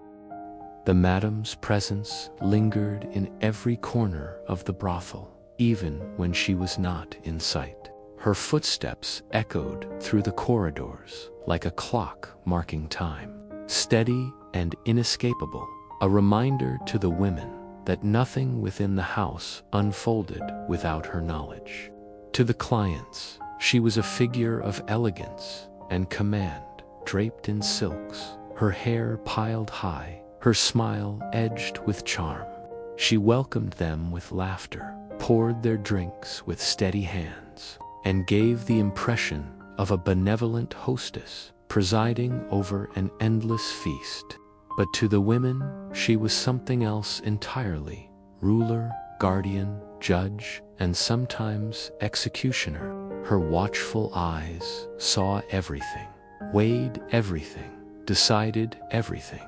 And those decisions shaped lives more deeply than any coin ever dropped upon a table. Her story was a mystery to many, though whispered fragments suggested she had once been like the very women she now ruled over. Some said she had risen from poverty, forced into the trade by desperation, and through cunning and resilience had clawed her way upward until she no longer needed to serve clients herself. Others claimed she had been mistress to a powerful man who had left her enough wealth to establish the house. Whatever her origin, what mattered now was her authority. She commanded the house with an iron grip softened by velvet gloves. Each rule was enforced not only by her words, but by the unspoken knowledge that disobedience meant punishment, and punishment in the brothel could be merciless. The girl learned quickly to sense the madam's presence, even when her figure was not visible. A cough from the stairwell, the faint clink of her rings against a glass, the shadow of her skirts brushing the parlor doorway sign warned that eyes were upon them. She seemed to appear everywhere at once. In the parlor, ensuring clients were tended to with smiles. In the dressing rooms, reminding the women to rouge their cheeks more brightly. In the hallways, counting the hours they spent away from work. Nothing escaped her notice, and if it did, the women often chose not to believe it. For her power lay as much in the illusion of omniscience as in her actual reach. Her rules were many, and they governed not only the women's bodies, but their very identities. A woman was never to refuse a client without cause. She was never to leave the house unaccompanied. She was to maintain appearances at all costs, even when exhaustion or illness pressed heavily upon her. The madam distributed gowns, controlled access to perfumes and rouge, monitored the coins that passed hands. Even the women's laughter was shaped by her demands, for she encouraged mirth before clients and scolded silence as though it were an act of rebellion. To endure here meant bending not only to the will of men, but to the unyielding expectations of the madam herself. Yet her rule was not wholly cruel.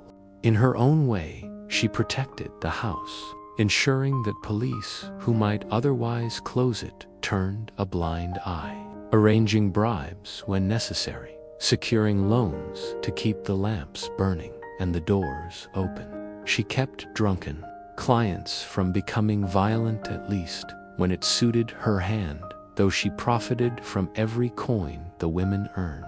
She also provided them shelter, food, and safety from the dangers of the streets.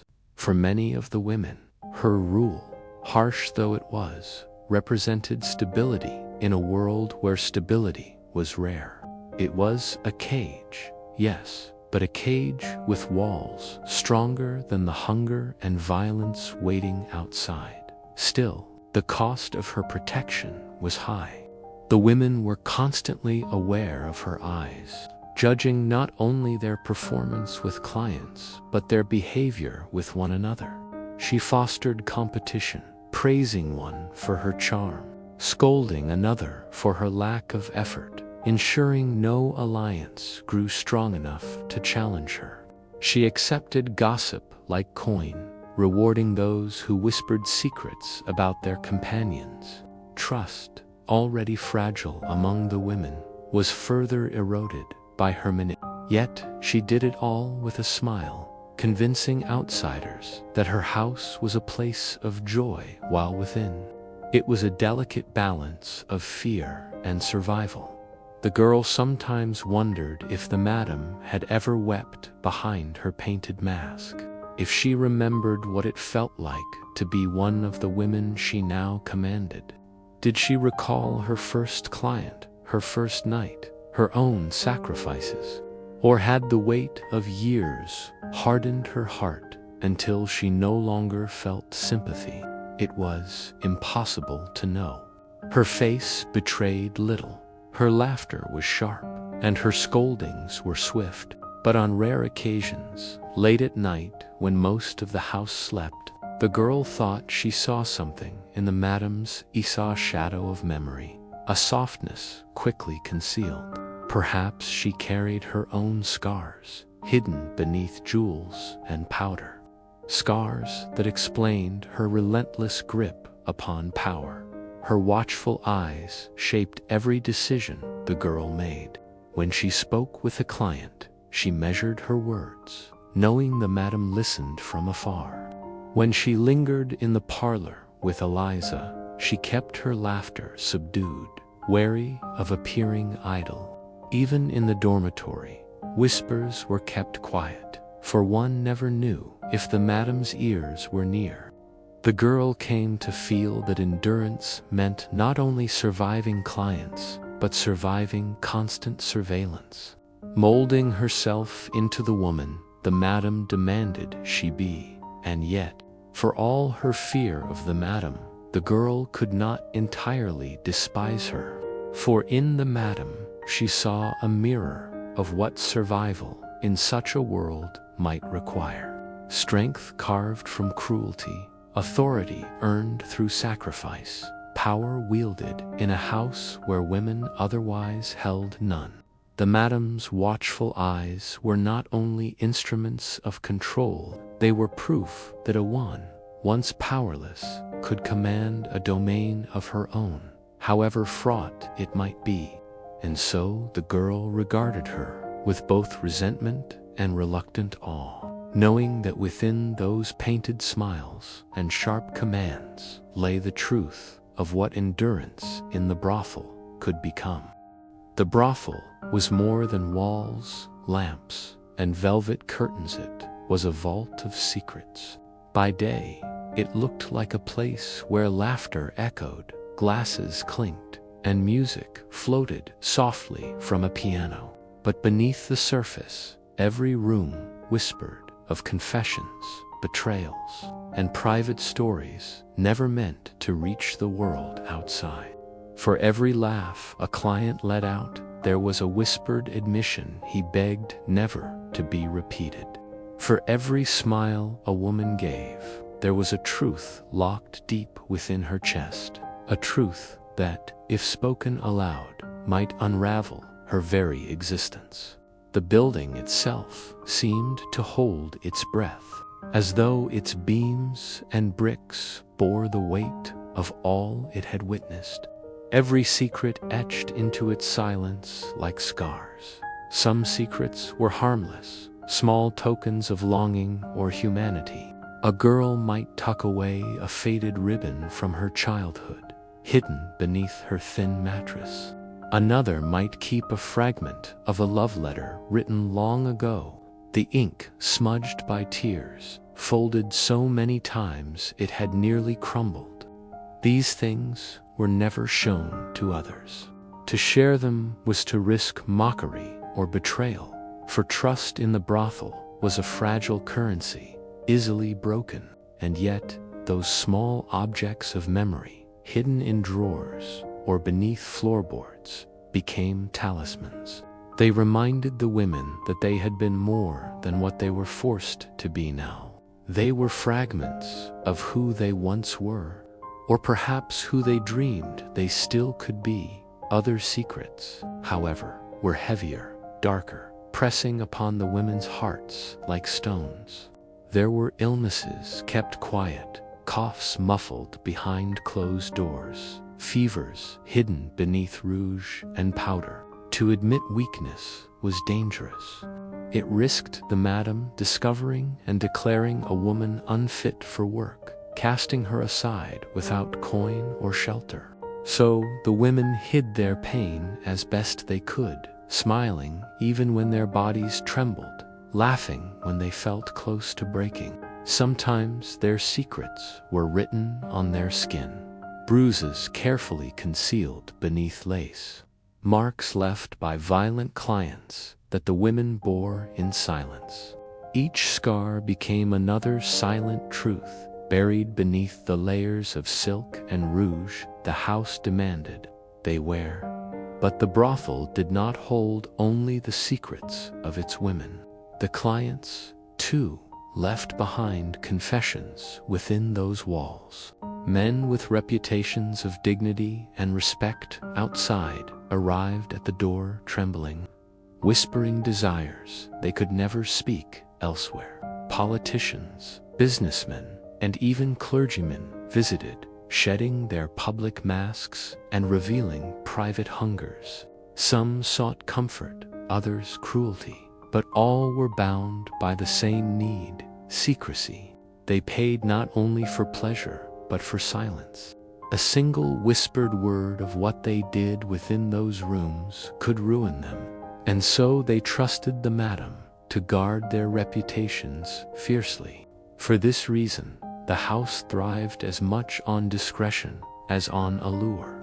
To the outside world, it was a scandalous place, but to its patrons, it was also a sanctuary where they could confess their true selves without fear of exposure. However, were not as silent as the clients believed.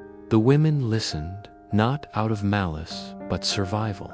Every whisper, every drunken admission, every careless remark could become a weapon.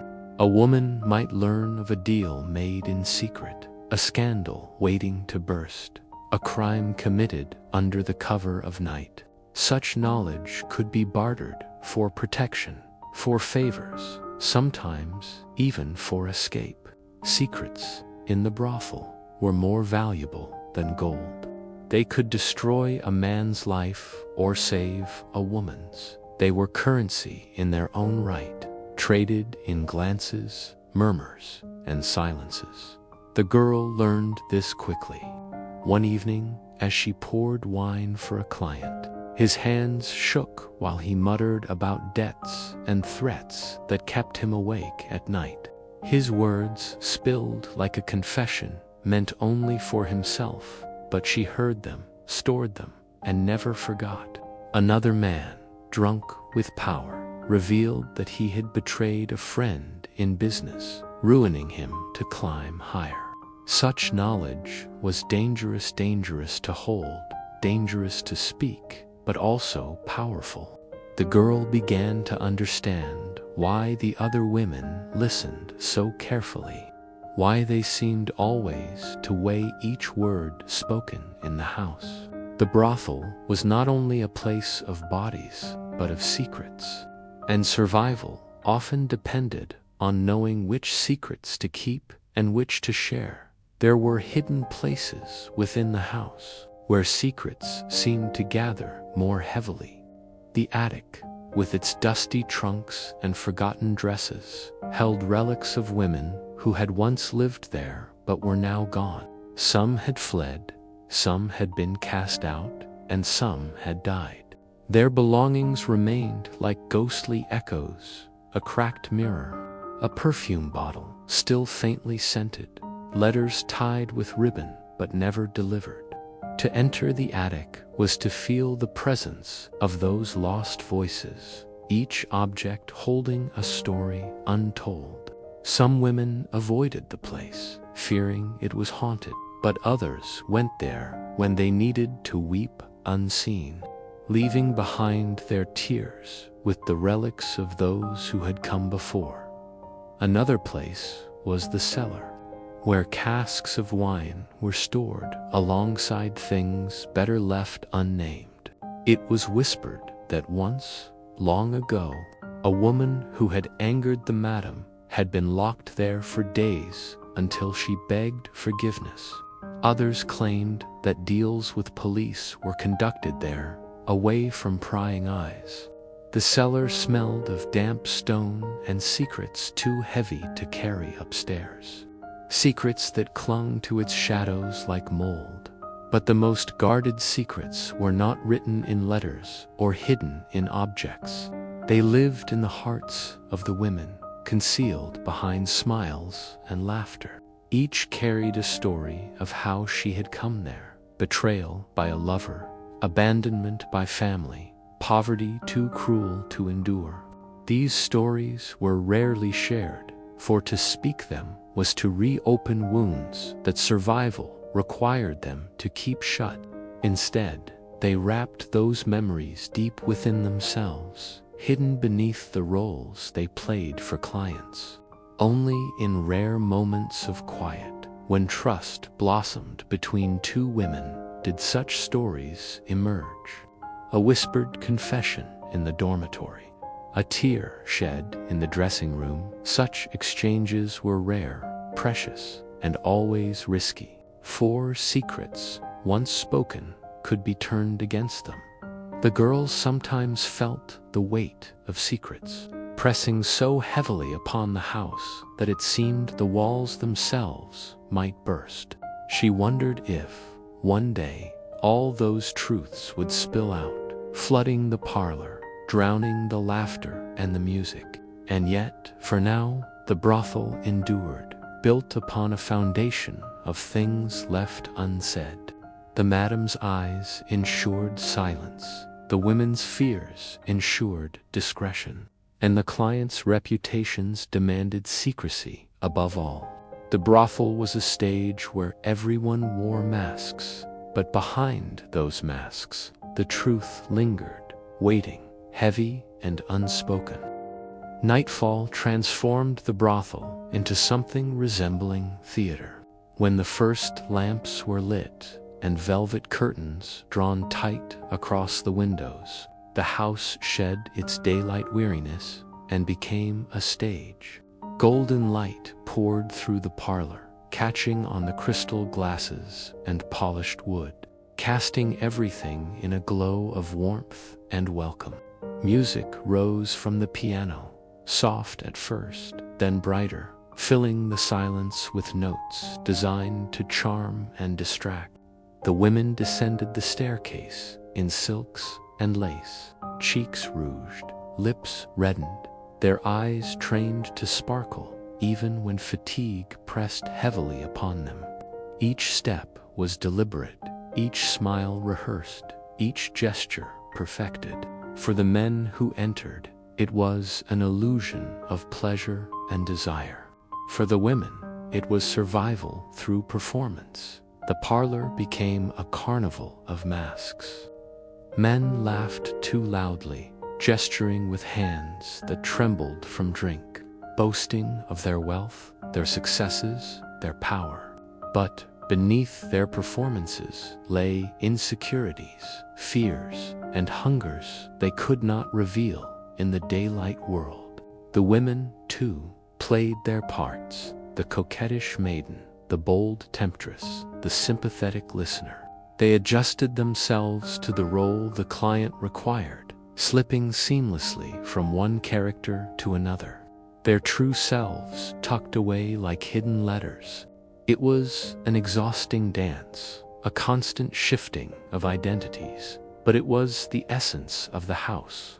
Without it, the illusion would crumble, and the men who came seeking fantasy would see only tired women trapped in a gilded cage. The girl soon understood that the night was not about truth but about shadows and pretense. She learned how to tilt her head at just the right angle to make her eyes gleam under the lamps, how to laugh at jokes that cut like knives, how to move gracefully even when her legs ached from standing for hours. She learned that clients wanted not only pleasure, but the illusion of being admired, of being powerful, of being loved. And so she gave them those illusions, shaping her voice and her body into whatever reflection they sought. Inside, her heart might ache, her mind might wander to distant memories, but outwardly she was radiant, charming, alive. The house itself seemed to shift with the night. Shadows clung more heavily to the corners, whispering of things unseen. The air grew thick with the mingled scents of tobacco smoke, spilled wine, and perfumes chosen to mask the underlying staleness of sweat and fatigue. Laughter floated upward, spilling into the stairwell, while footsteps echoed across the halls as clients were led away. Behind closed doors, the shadows deepened, the music muffled, the laughter turned to whispers and cries. What was performed in the parlor as glittering theater dissolved upstairs into something raw, more difficult, more dangerous. Some nights were filled with violence that had to be disguised as passion. A slammed door, a muffled cry, a bruise forming beneath lace. The women bore it quietly, swallowing their pain, returning later to the parlor with smiles fixed firmly in place. Other nights, tenderness emerged where none was expected. A client who wept in a woman's lap, confessing the loneliness of his marriage, the fear of his aging body, the sorrow of his failures. Such moments, though fleeting, broke the rhythm of pretense and revealed the fragile humanity beneath the mask of desire. Yet even these had to be concealed, for vulnerability was as dangerous as violence in the house. The girl often wondered what the nights must look like to the street outside. Did the passers-by hear only the music and laughter? Did they imagine a house of delight, unaware of the shadows that lay just beyond the velvet curtains? Or did they suspect the truth that every light shone not upon joy, but upon struggle? That every laugh carried the weight of weariness? She sometimes longed to fling open the doors and let the world see, but she knew the illusion was what sustained them all. Without it, the house would collapse, and the women would be left with nothing but hunger and cold. Among the women, the nights bound them together in quiet understanding. In the moments between clients, when they gathered in the dressing room to reapply rouge or sip wine, they exchanged glances heavy with meaning. They could not speak openly, for the madame's ears were always near. But in those glances they shared the truth: exhaustion, fear, anger, longing.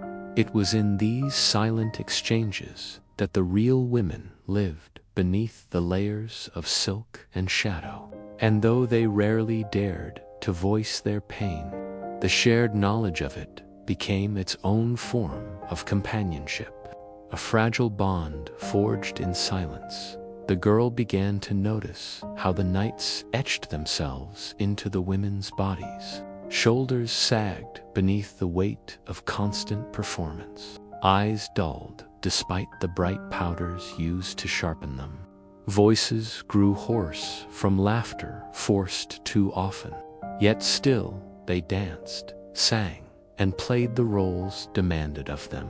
The nights demanded sacrifice, not only of body but of spirit, each woman surrendering a piece of herself in exchange for another coin, another day of survival. Slowly, the line between who they were and who they pretended to be blurred, until even the women themselves could no longer always tell where truth ended and performance began. The girl feared that one day she would forget her own true self, lost forever in the shadows of the night. But until that day came, she continued to act, to smile, to weave illusions. The nights required it, and so the brothel lived on, its heart beating strongest in those hours of pretense and shadow, where truth was hidden and survival wore the mask of desire. When the last door closed and the final client stumbled into the night, the brothel exhaled a long, tired breath, as though the building itself was weary of performance. The lamps still glowed, but their light no longer needed to dazzle. The piano sat silent, keys pressed by no eager fingers. The echoes of laughter faded into stillness, replaced by the faint creak of floorboards and the hushed rustle of gowns as the women ascended the staircase. Their faces, painted bright for hours, began to sag with exhaustion. Rouge smeared, curls falling loose, mascara smudged beneath weary eyes. In those moments, when the house lay quiet, the fragile dreams that had been hidden all night began to stir like timid creatures, emerging from shadow. The dormitory smelled of powder and sweat, of perfume faded by time, of cheap wine left half-finished on a dresser. The women slipped out of their silks, their corsets loosened with sighs of relief, leaving behind the costumes of their nightly theater. In simple shifts, they looked less like sirens and more like what they truly were: daughters, mothers, widows, dreamers. Their masks lay discarded with their gowns, and for the first time all day, their faces belonged to themselves. Some collapsed onto mattresses immediately, too weary even to speak. Others lingered, combing through their tangled hair, rubbing sore feet, whispering to one another in voices so soft the words barely carried. It was in these quiet hours that the women's hidden dreams flickered most brightly. One girl whispered of a farm she once lived on, describing fields golden with wheat. Another spoke of a lover lost to war, her voice trembling as though speaking his name might summon him back. For a brief while, the brothel ceased to be a house of masks and became something else, a gathering of souls bound together by longing. Yet the dreams were fragile, and like glass, they could not be carried too roughly. Too much talk of escape, of love, of freedom, and the fragile beauty of those hopes might shatter beneath the crushing weight of reality. The girl clung to her own dreams in silence. When she lay upon her narrow mattress, staring at the cracked ceiling, she imagined a small cottage by the sea, where the waves crashed gently against the shore and gulls circled overhead. She pictured herself walking along the water, no rouge upon her cheeks, no forced smile upon her lips, her hair blowing freely in the wind. The dream was simple, tender, and utterly unreachable. Yet she returned to it every night, letting it cradle her into uneasy sleep. It was her secret place, her fragile refuge from the life she could not escape. Sometimes, the silence of the dormitory was broken by sobs muffled in pillows. The dreams did not always comfort. They often cut like blades, reminding the women of what they had lost, of what they could never regain. A lullaby sung softly by one woman recalled children left behind. A whispered prayer in the dark revealed faith that still flickered, though battered by despair. Each sound carried the weight of longing, the tremor of a dream so delicate it might dissolve with the dawn. The girl listened to these sounds in the dark, feeling both comforted and crushed by them. Comforted because she was not alone in her dreaming. Crushed because she knew dreams alone could not change their fate. Even the madam's presence softened during these hours. She no longer barked orders or demanded smiles. She passed through the dormitory quietly, her face unreadable in the dim lamplight. Sometimes she paused at a bed, her eyes lingering on a sleeping woman, her expression betraying something almost like pity before she turned away. Perhaps she, too, remembered her own fragile dreams, long buried but never fully gone.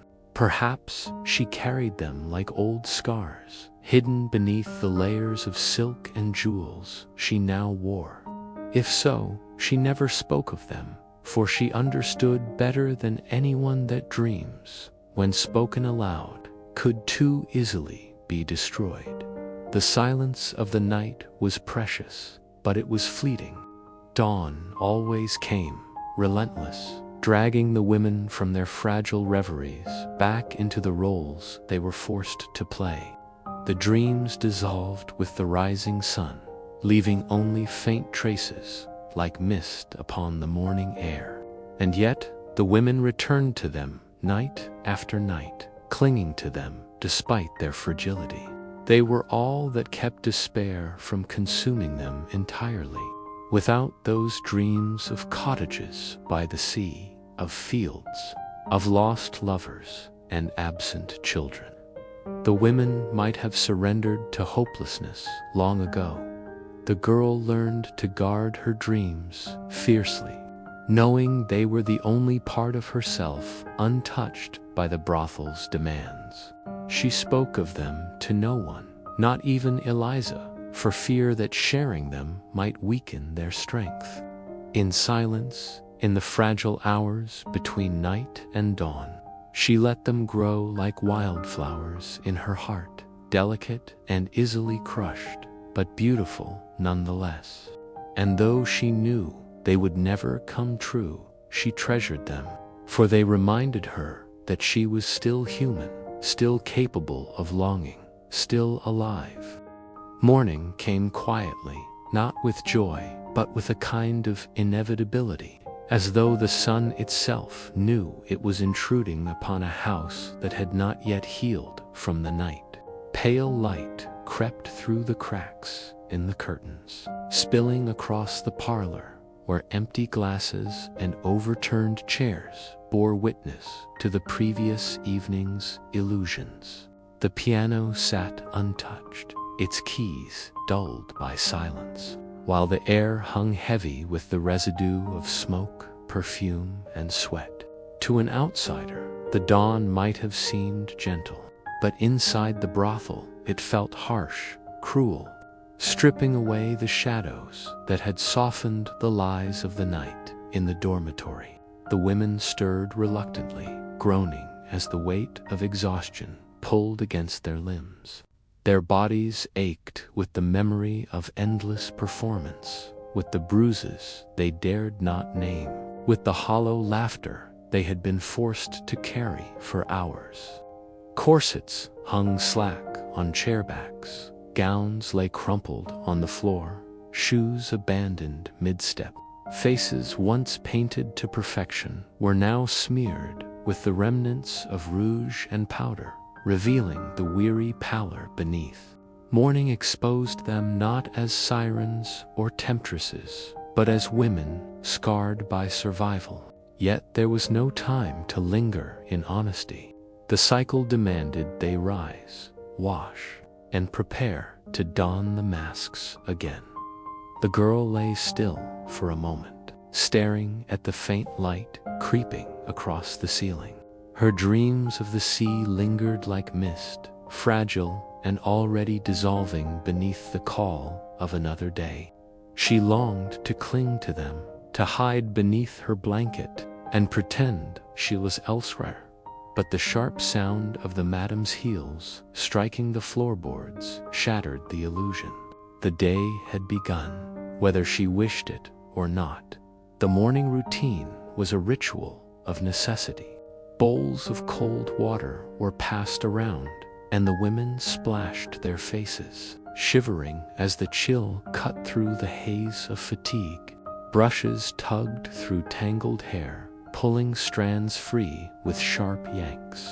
Rouge was reapplied, carefully layered over tired skin to restore the illusion of vitality.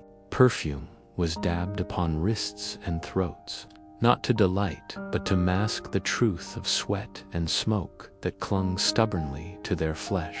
The girl watched herself in the cracked mirror, barely recognizing the face that stared back.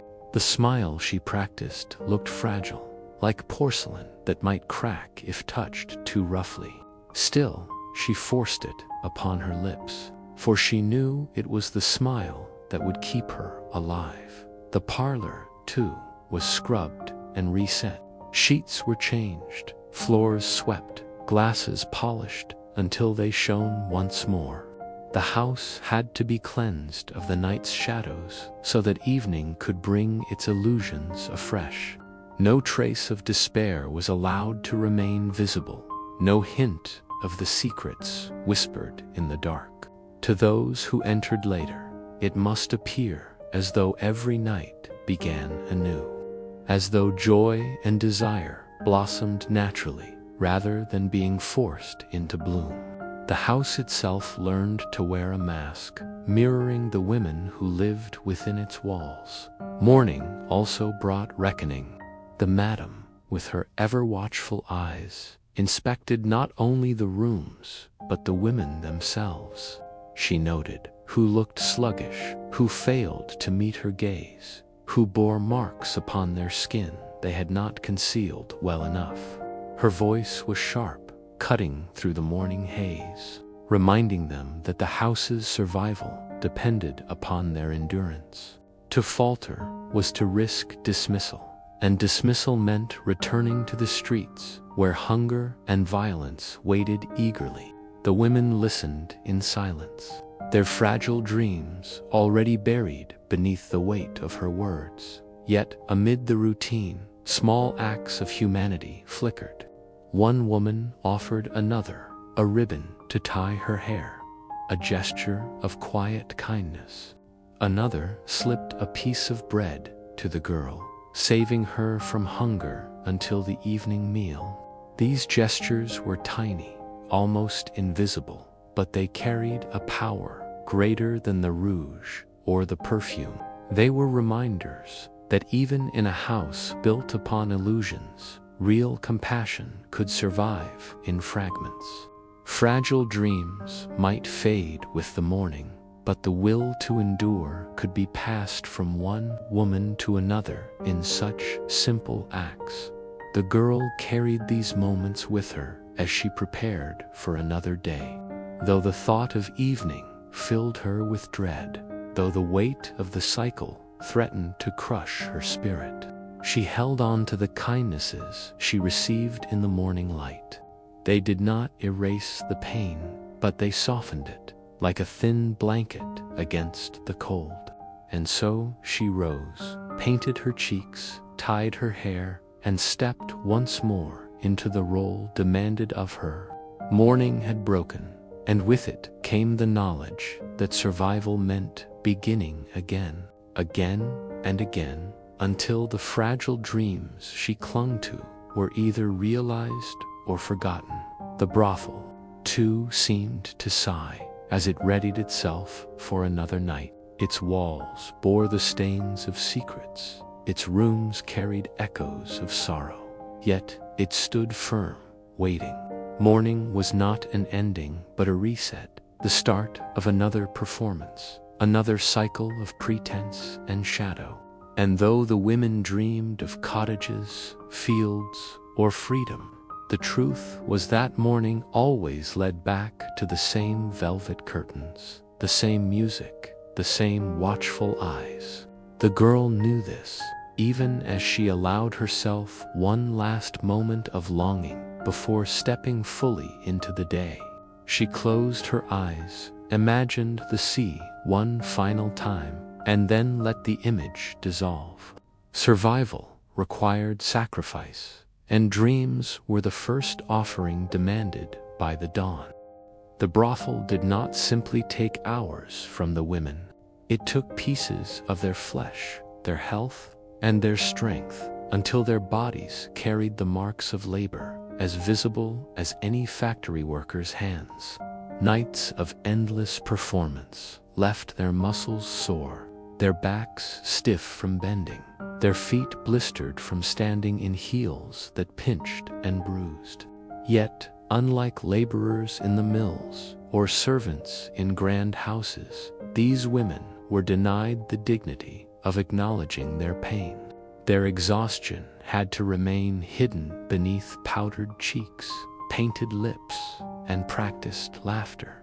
To falter, to limp, to wince openly was to risk disapproval from the madam or disdain from clients who paid for illusions, not reality. Their diets rarely offered the strength needed to endure such demands. Bread hardened from days of storage, watered ale, occasional scraps of meat or broth, these meager meals barely sustained them. Malnutrition gnawed quietly at their bones, weakening them from within. Some grew pale and thin, their skin losing the bloom of youth far too quickly. Others swelled with illness, their bodies betraying them as coughs rattled their chests or fevers flushed their faces. The lack of proper food and medical care carved away at them steadily, leaving them fragile shells of the vibrant women they once had been. Still, they endured, for to collapse meant more than pain. It meant being cast aside, forgotten, and replaced. Diseases, too, prowled the brothel like unseen predators. The cramped quarters, the lack of sanitation, and the intimacy forced upon them made infection inevitable. Coughs echoed in the dormitory at night, whispers of consumption carried in the shadows. Venereal diseases, poorly understood and rarely treated effectively, spread silently, leaving women infertile, scarred, or dead long before their time. Doctors, if they were ever summoned, often showed little compassion, treating the women with contempt rather than care. To be a patient in their eyes was to be judged first, treated later, if at all. And yet the women found ways to tend to one another, sharing herbs, whispering folk remedies, applying cloths soaked in vinegar or warm water to ease pain. Their care for one another was often the only medicine they received. The toll extended beyond flesh and bone. It pressed heavily upon their nerves, their very capacity to endure. Nights blurred into days, laughter into silence, reality into pretense. Sleep, when it came, was shallow and restless, haunted by dreams of escape that dissolved each morning. Their minds grew weary, dulled by repetition and the necessity of masking fear with charm. Some found solace in drink, numbing themselves with gin or laudanum to push through another night. Others hardened their hearts, building walls so high that even kindness could rarely scale them. The toll on the body was inseparable from the toll on the soul, for one could not break without dragging the other down as well. The girl, still young, still carrying the fragile hope of something better, began to notice the changes in herself. Her hands trembled slightly when she tied the ribbons at her throat. Her appetite waned, leaving her weaker with each passing week. At night, when she lay upon the thin mattress, her chest ached with a dull, persistent tightness she dared not name. She pressed her palm against her sternum, willing the pain to ease, whispering to herself that it was nothing, that it would pass. But in the back of her mind, she knew the truth. The brothel was carving its mark upon her, just as it had carved its mark upon all who had walked those halls before her. What made it cruelest was the demand that none of this suffering be visible. The painted face, the silken dress, the coquettish laughter, these were the shields demanded of them. To remove them, even for a moment, was to reveal weakness, and weakness was not allowed. The body could break, but the illusion must remain intact. And so they forced themselves upright, slipped into gowns that concealed the tremor in their knees, and descended once more into the parlor as though nothing were amiss. Each step was an act of defiance against their own failing strength. Each smile, a mask stretched painfully across exhaustion among the women. Silent acknowledgments of this toll passed in fleeting glances. In the subtle way, one would support another when she stumbled. In the unspoken agreement to share the burden, they rarely voiced their pain. Words would only make it heavier. Instead, they communicated through gestures, passing a cushion to ease a sore back, pouring an extra glass of watered ale for one to faint to fetch it herself, brushing another's hair to soothe her when her hands shook too much to manage the task alone. These were the languages of survival, carried out in silence, yet brimming with meaning. And still, the toll deepened. Wrinkles etched themselves prematurely around young eyes. Shoulders hunched from constant weariness, teeth loosened from neglect. In another world, these women might have aged with dignity, cherished for their wisdom or their beauty. Here, their decline was swift, merciless, and often final.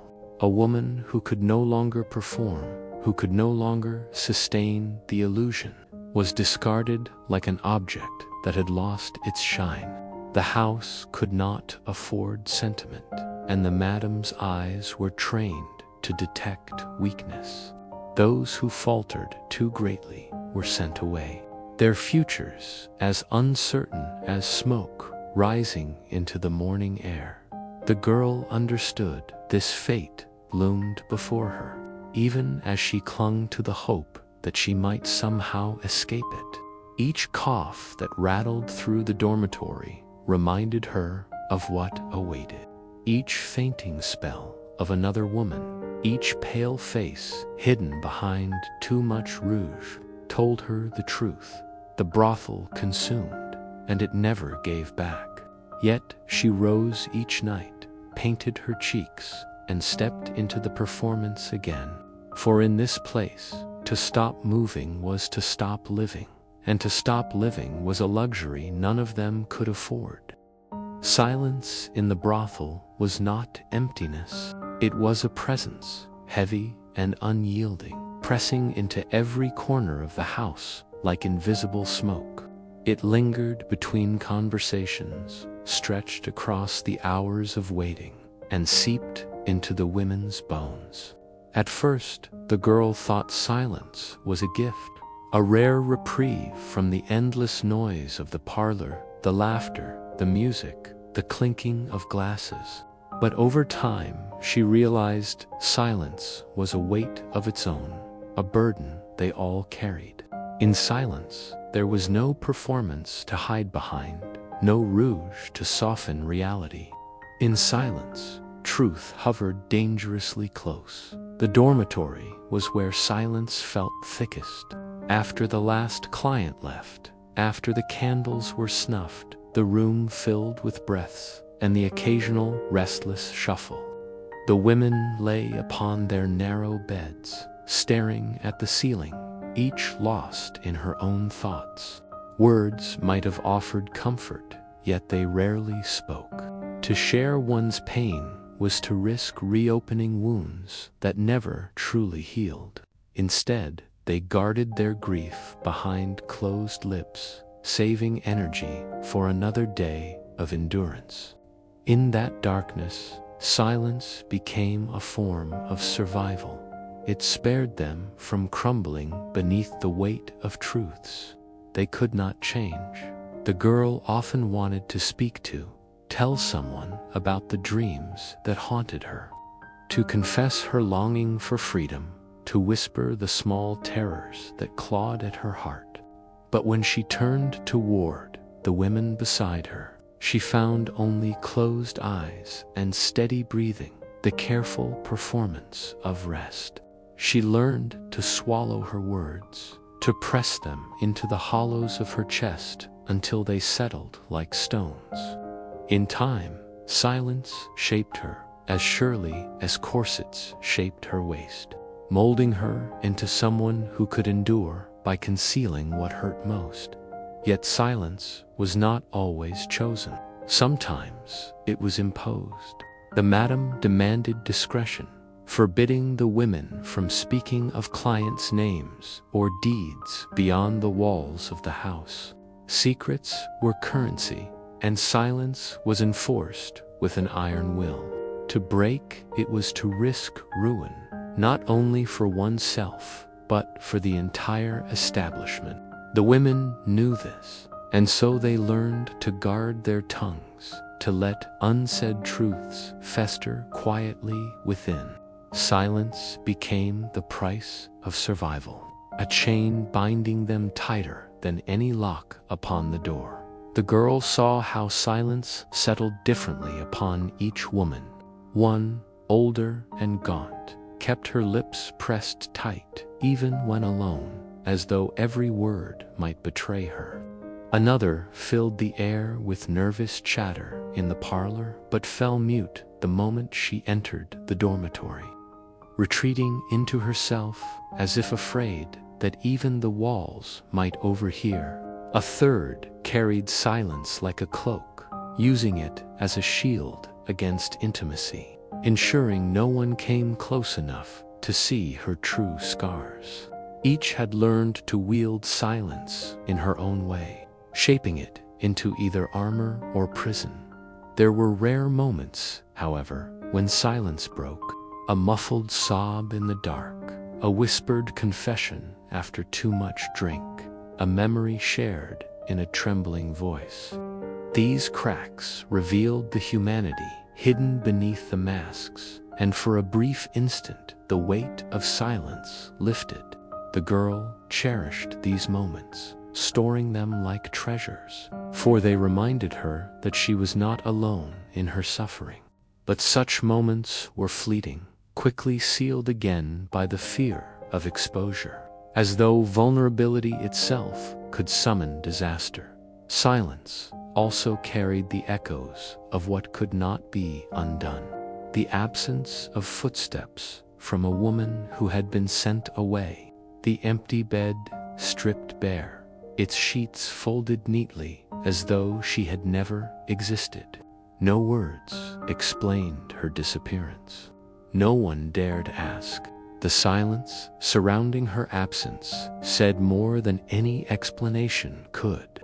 It was a silence filled with dread, a reminder that they were all replaceable, that the house consumed without apology.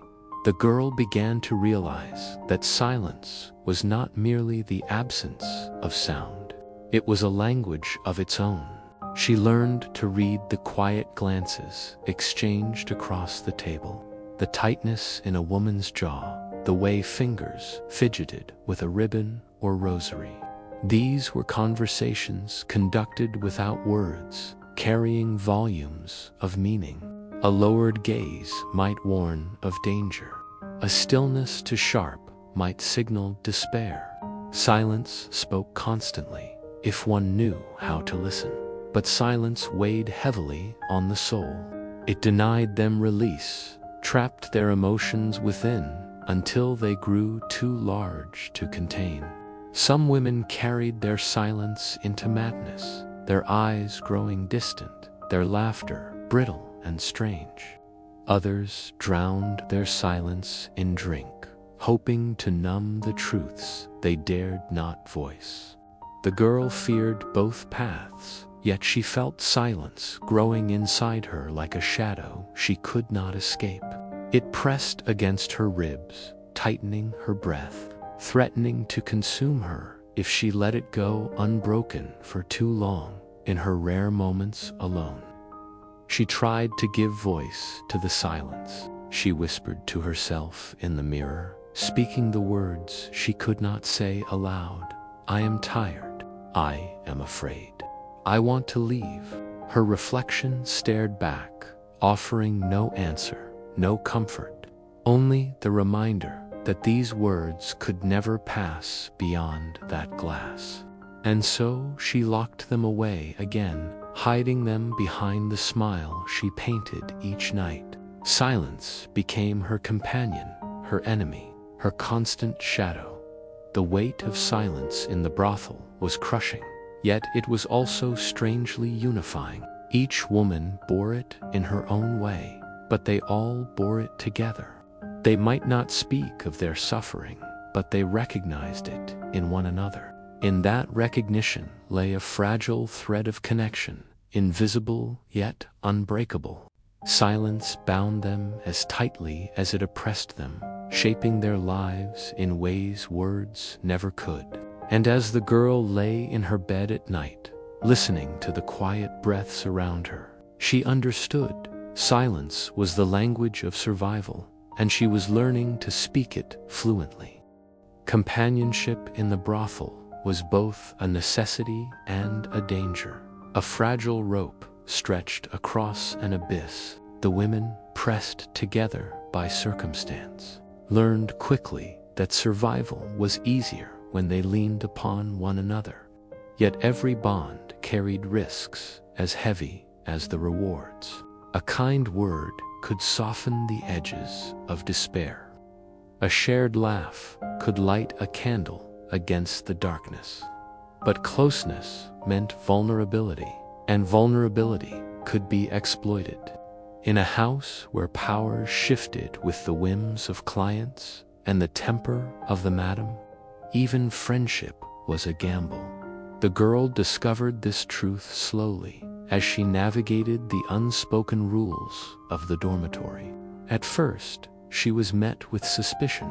Newcomers were rarely trusted, but one woman, tall with tired eyes and a voice that softened in the quiet, offered her a scrap of bread on her second night. That small gesture bloomed into companionship at meals. They sat side by side. When the girl trembled before her first client, the woman squeezed her hand beneath the table. For a time, it felt like safety, as though in this house of illusions, something genuine might survive. But safety had a cost. The madam, sharp-eyed and ever watchful, noticed attachments forming and warned against them. Too much loyalty to another woman could make one unreliable to clients or rebellious against orders. You are here for the house, not for each other. she would remind them coldly. The girl and her companion learned to mask their closeness, speaking in whispers, offering comfort only when others could not see. Their friendship thrived in secrecy, nourished by the very silence that smothered so much else. Yet friendship in such a place was never free of tension. Resources were scarce, scraps of food, bits of clothing, even the attention of clients that determined who would be favored and who would be forgotten. A woman's survival often hinged on such small measures, and even the closest friends could be forced into competition. The girl saw it one evening when a wealthy patron arrived, his gaze lingering between her and her companion. The madam's choice would determine who gained the extra coin, who might eat better, who might buy a small luxury like a ribbon or a piece of fruit. When the patron was sent toward the girl, she felt a stab of guilt as her companion's smile faltered.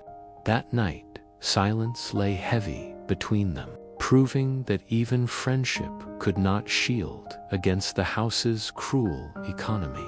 Sometimes, companionship bloomed into something deeper, quiet affection that skirted the edge of forbidden desire. The girl overheard whispers of women who shared more than beds side by side, who clung to each other not only for comfort but for love. Such connections were dangerous, for discovery invited punishment or separation. Yet they persisted, hidden beneath layers of pretense, offering rare glimpses of tenderness in a world that demanded constant performance. The girl wondered at these loves, whether they offered real joy or merely another mask against loneliness. Either way, they carried a price: secrecy, risk, the ever-present threat of loss.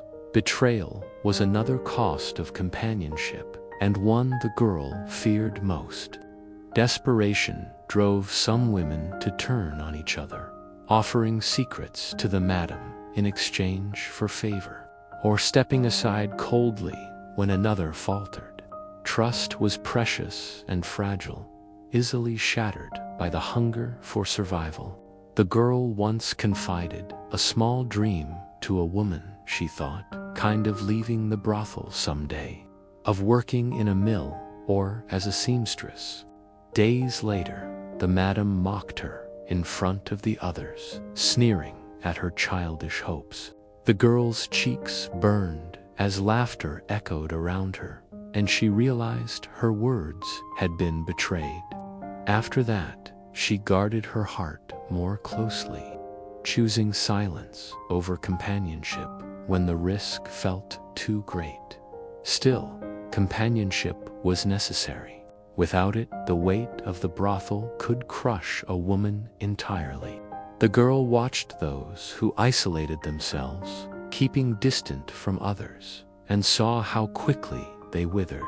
Loneliness eroded them faster than disease or exhaustion, hollowing their eyes until they looked like ghosts moving through the parlor. She understood then that even flawed, costly companionship was better than none at all.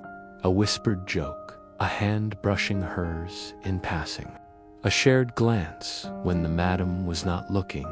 These small connections were threads holding them back from the abyss. The girl clung to her bond with the tall woman.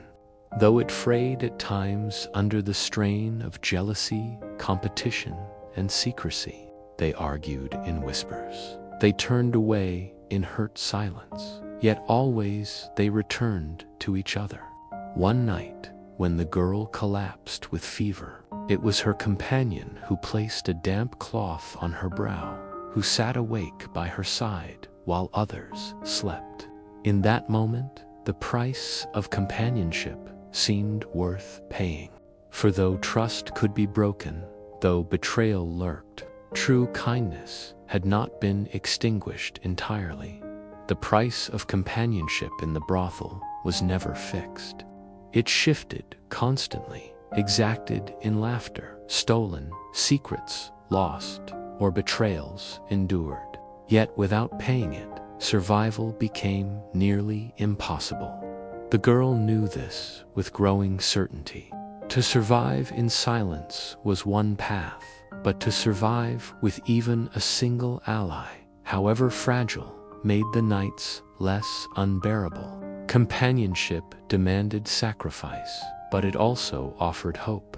And hope, no matter how costly, was the rarest treasure the brothel could give. Dreams in the brothel were not luxuries. They were fleeting visitors, fragile as smoke and just as easily scattered. At night, when the parlor's noise dwindled and the women lay upon their narrow mattresses, dreams came to them in stolen fragments, images of fields bathed in sunlight, of mothers' voices calling from open doorways, of children laughing in courtyards. For a few hours, the women escaped the velvet walls and the heavy gaze of clients. In sleep, they returned to simpler lives, or to imagined futures where freedom was not a distant fantasy. But dawn always arrived, and with it, the dreams dissolved, leaving only the harsh weight of survival pressing back upon their shoulders. The girl often dreamed of water. She saw the sea stretching endlessly before her, its waves gentle and shimmering, carrying promises she could never quite reach. Sometimes she dreamed of herself standing on a ship's deck, the wind tugging at her hair, no madam's voice barking orders, no client's hand grasping her wrist. She awoke with salt upon her lips, as though the ocean had been real, and for a few moments she clung to the sensation.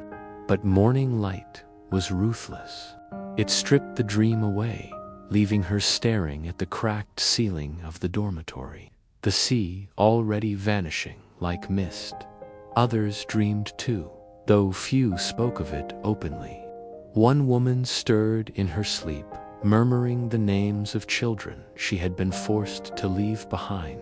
Another clutched a ribbon against her chest, whispering the name of a lover who had promised to return but never had. Their dreams were stitched from fragments of memory and desire, fragile tapestries that unraveled the moment their eyes opened. And yet, no matter how cruelly dawn tore them away, the women returned to dreaming each night, as if compelled by some stubborn flame that refused to die.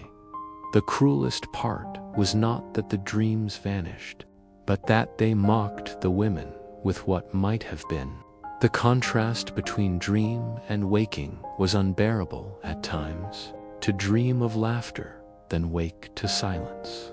To dream of warmth, then wake to cold water on the face. To dream of freedom, then wake to the madam's sharp voice. Each morning was a small death, the burial of a dream that had felt so real only hours before. The girl once tried to hold on to a dream after waking, whispering its details under her breath as she dressed. She recited the colors of the sea, the feel of the wind, the sound of her own laughter echoing across the waves. But by the time she reached the parlor, the memory had faded, leaving her with nothing but the ache of loss. She realized then that dreams were not meant to be carried into the day. They belonged to the night, to the silence between exhaustion and awakening. In daylight, they withered, too fragile to endure the demands of survival. Still, the women clung to them in secret ways. Some kept tokens beneath their pillows, a scrap of cloth, a pressed flower, a folded letter to anchor their dreams. Others sang softly to themselves before sleep, lullabies from childhood meant to guide them into gentler visions. The girl began to hum as well, low and quiet, until the rhythm soothed her into slumber. She told herself that as long as she could dream of the sea, as long as she could see it in her mind's eye, some part of her remained untouched by the brothel's grip. Yet dawn always betrayed them. The morning ritual demanded they scrub away every trace of softness, painting their faces anew, donning gowns that weighed like chains. Dreams had no place in the parlor. They were dangerous, distracting. A client wanted laughter, not longing in a girl's eyes. The madam wanted obedience, not wistful gazes at the horizon. And so the women learned to bury their dreams each morning, like children hiding treasures they feared might be stolen. Over time, the absence of dreams became its own kind of dreamlessness. Some women stopped remembering altogether, their nights filled with blank stretches of darkness. They spoke of it with fear, as though the loss of dreams meant the loss of their last refuge. Others embraced it, preferring emptiness to the pain of awakening. The girl feared both outcomes. To lose her dreams was to lose the only glimpse of freedom she had. Yet to keep dreaming meant enduring the daily heartbreak of their loss.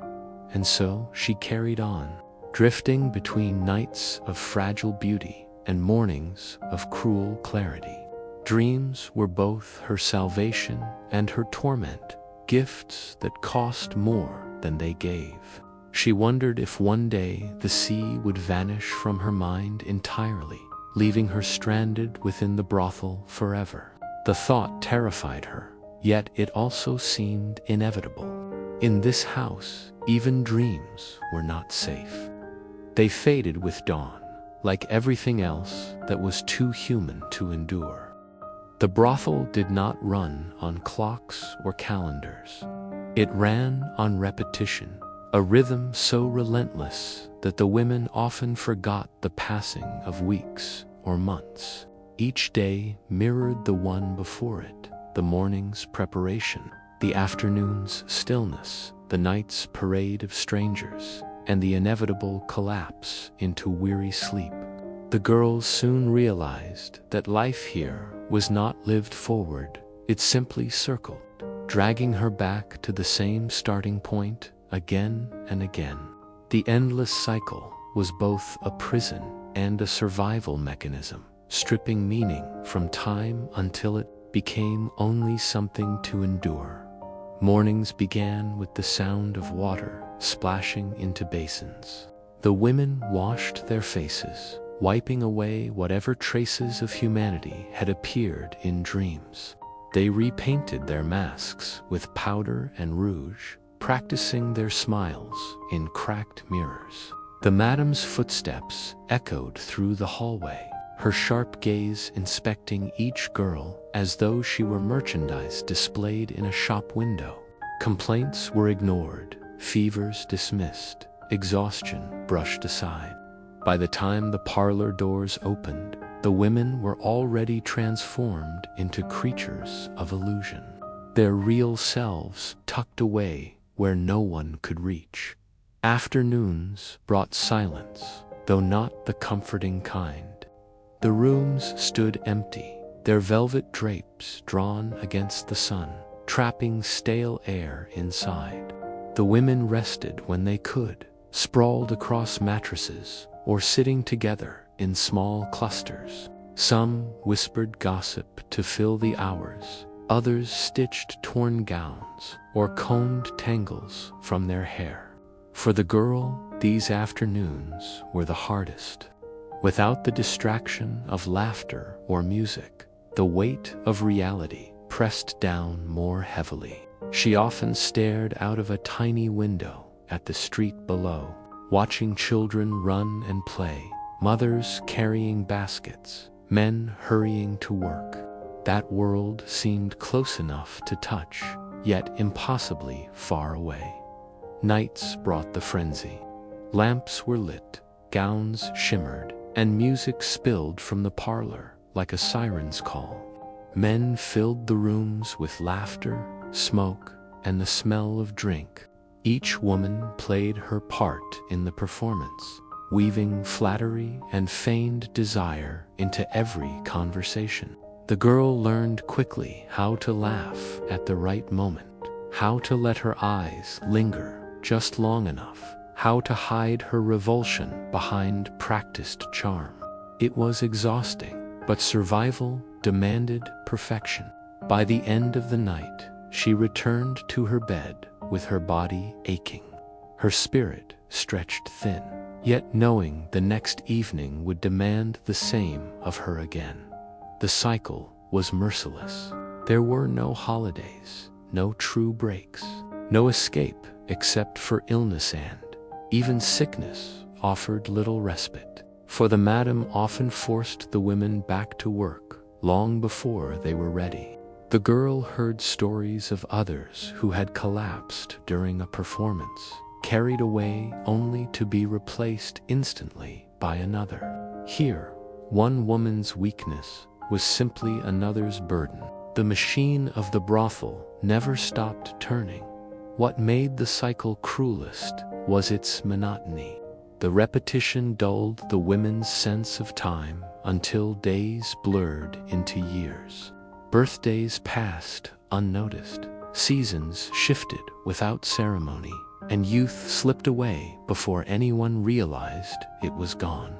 The girl sometimes tried to mark the days, scratching faint lines into the wood of her bed frame, but eventually she lost track.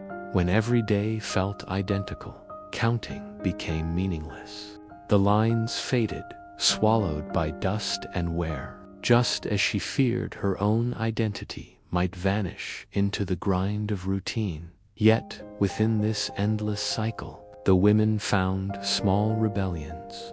They carved out fleeting moments of joy, sharing a stolen sweet, humming a familiar tune, exchanging knowing glances when the madam's back was turned. These tiny acts were reminders that they were still human, not merely cogs in the brothel's machine. The girl cherished these slivers of resistance, even when they vanished as quickly as her dreams. For in a world built on repetition, even the smallest disruption felt like freedom. The cycle also created bonds, though fragile ones. The women learned to anticipate one another's moods, to recognize exhaustion in a glance, to cover for each other when possible. These connections softened the edges of the routine, making it bearable, if not beautiful. Still, survival often demanded betrayal, taking another's client, whispering rumors, vying for the madam's favor. The cycle fed on competition as much as it did on routine, ensuring that unity never grew strong enough to challenge the system itself. The girl sometimes wondered if escape was possible. She heard tales of women who had run away, though none were confirmed. The cycle bred skepticism. After all, when every day looked the same, the idea of change seemed like another dream that would fade with dawn. And yet, a stubborn hope clung to her, whispering that even the most relentless wheel might break someday. Perhaps it was foolish, but without hope, the cycle would have consumed her entirely. The cruel irony was that the cycle demanded endurance, yet punished it as well. The longer a woman survived within the brothel, the more she was worn down, her beauty dimmed, her laughter hollowed, her body weakened. Eventually, even the strongest could not keep pace, and the cycle discarded them without mercy. Some were sent away when they could no longer earn. Others disappeared quietly, their names quickly forgotten. The brothel cared nothing for the women's endurance. It only cared for the illusion they maintained night after night, as the girl lay in bed each morning, staring at the cracks in the ceiling. She felt both trapped and strangely numb. The cycle had stolen her sense of beginning and end, leaving her adrift in endless repetition. She feared that one day she would not even remember her own dreams, her own name, her own desires. That was the true danger of the psychonaut, merely that it enslaved the body, but that it erased the soul, piece by piece. And yet, even within the endless grind, she clung to fragments of herself. She whispered stories into the darkness, hummed songs beneath her breath, and reached for the sea in her dreams. Perhaps the cycle could crush her body, perhaps it could dull her spirit, but as long as she could imagine something beyond these walls, it could not fully erase her. Survival meant surrendering to the repetition, but resistance meant refusing to let it define her completely. The cycle turned, as it always did. Morning became afternoon, afternoon bled into night, and night collapsed into morning again. The women rose, painted their faces, entertained strangers, and returned to their beds. The wheel spun endlessly, devouring time. And still, somewhere deep inside, the girl whispered to herself that cycles could be broken, that even the most relentless wheel eventually wore down. It was a fragile hope, but it was her hand in the brothel that made all the difference. The brothel was more than velvet curtains and polished floors. It was a house of memories, layered upon itself like old wallpaper that had never been stripped away. Every corner carried whispers of those who had walked its halls before, the women who had once laughed here, cried here, survived here, and eventually disappeared. For the younger girls, the past was a warning as much as it was a shadow. They saw their futures in the older women, whose beauty had faded and whose voices trembled, and in those who had vanished without leaving a trace. The walls themselves seemed to remember, holding secrets that no one dared speak aloud. The girl often felt those echoes most strongly in the mornings, when the house was quiet. She would pass down the narrow hallway, hearing the faint creak of boards beneath her feet, and wonder how many others had walked the same path, carrying the same burdens. Sometimes she thought she could almost hear them, soft voices drifting through the silence, like sighs carried on stale air. Perhaps it was imagination, perhaps exhaustion, but she knew she was not the first to dream of escape, nor the first to wake each morning to the weight of survival.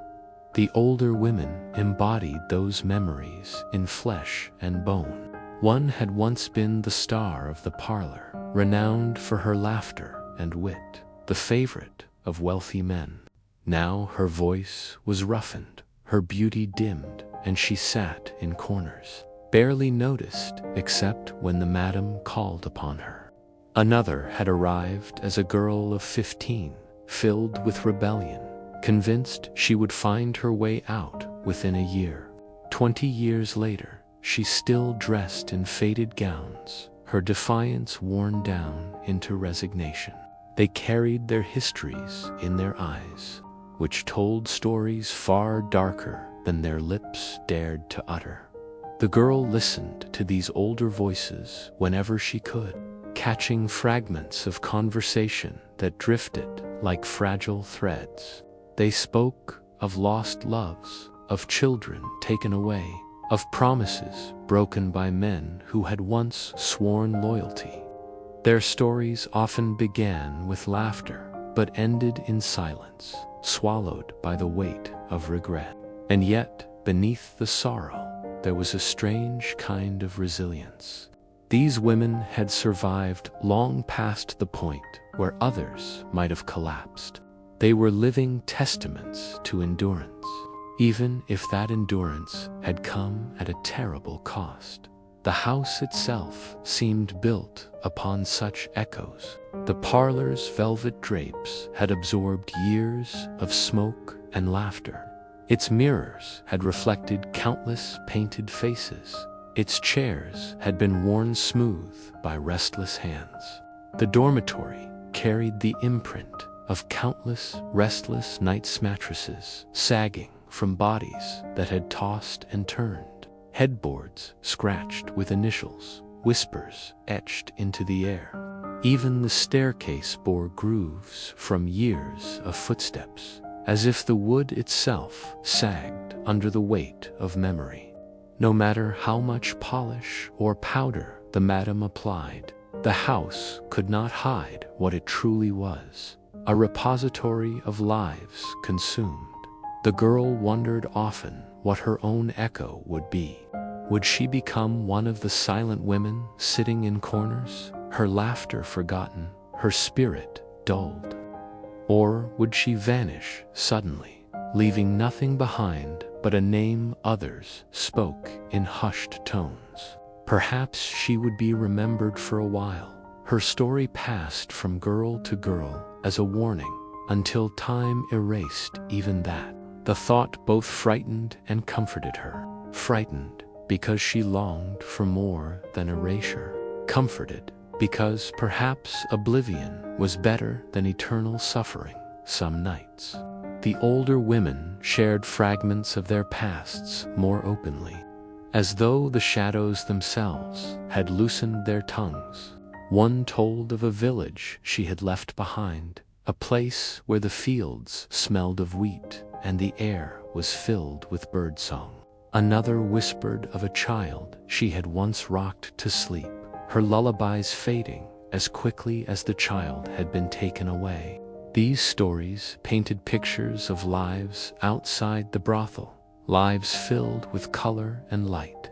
They reminded the younger women that there had once been more than velvet walls and painted faces, that they were not born here, even if it sometimes felt that way. Yet even these memories carried their own weight. The older women often fell silent halfway through, their eyes clouded with sorrow, unable to finish their tales. The girl understood why. To speak of the past was to reopen wounds that never healed, to remind oneself of what had been lost, and still they spoke, because silence was heavier. Their voices were threads, tying them to a time before the brothel, fragile reminders that they had once been more than what survival had forced them to become. The echoes of the past were not only in voices and stories, but in the very air of the house. At night, when the parlor emptied and silence pressed heavy upon the rooms, the girl sometimes felt as though she was lying among ghosts, not the kind that rattled chains or wailed in corridors, but the quiet kind, the memories of women who had once dreamed, once fought, once wept. Their absence was as loud as their presence had once been. The brothel was full of them, unseen but undeniable. For the girl, these echoes were both a comfort and a warning. They told her she was not alone, that others had walked this path before her. But they also told her that survival here meant becoming a shadow herself, a story whispered by those who came after. She clung to that knowledge, uncertain whether it would break her or sustain her, perhaps both.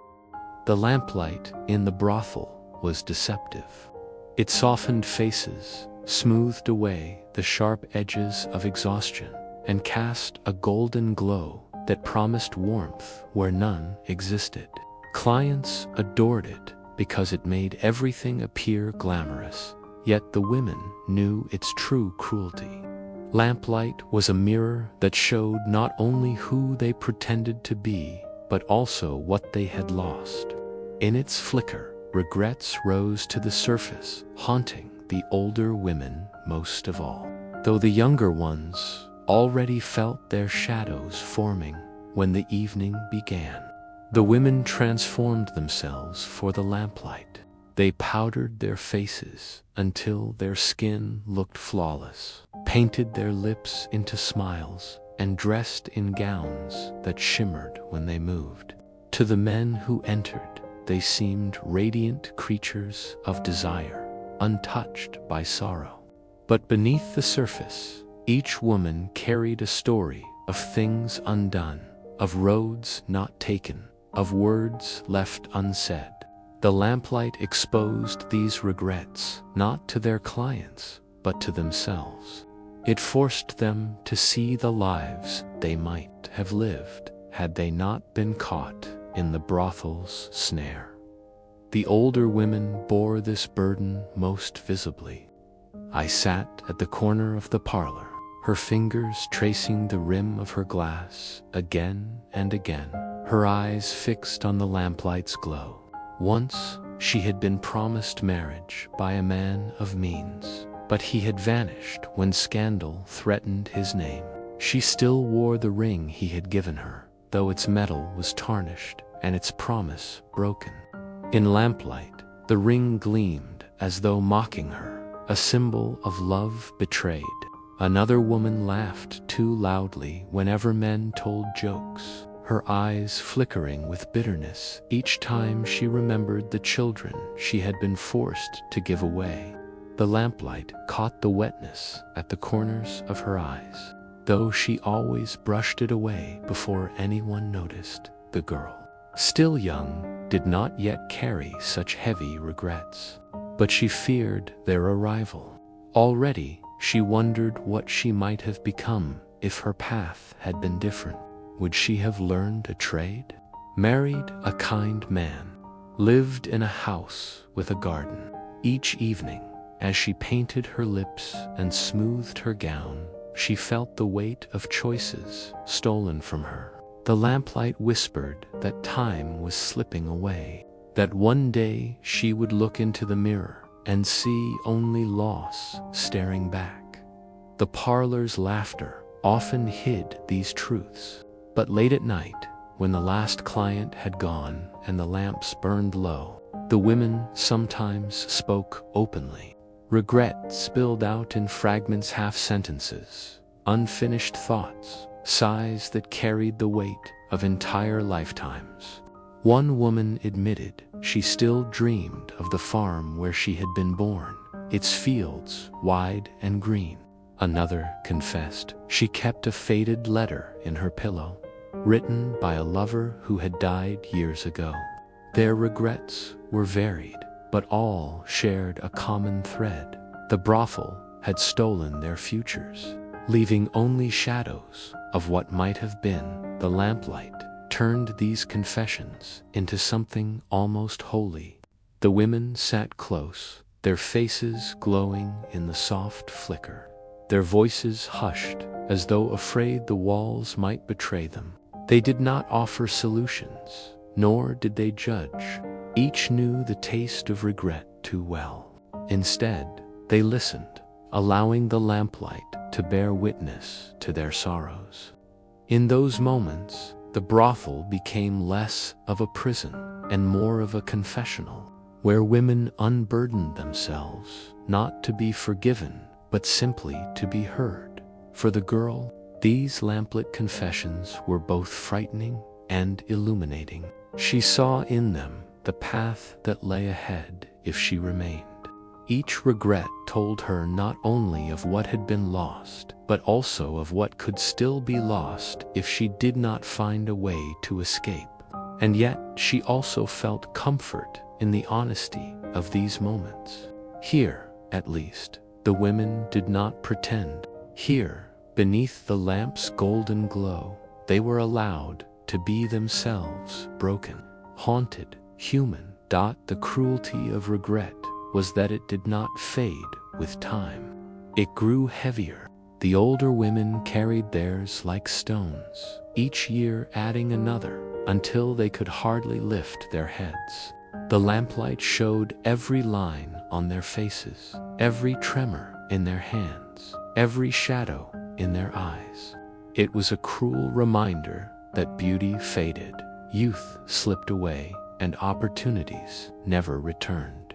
The men who visited sought only illusions, but the women could not escape the truth glowing before them, and yet, within the lamplight, regret, though painful, bound the women together. It gave them stories to share, lessons to pass down, warnings to whisper to the younger ones. The girl began to see regret not only as a burden, but also as a thread away of connecting past to present, one woman's pain to another's resilience.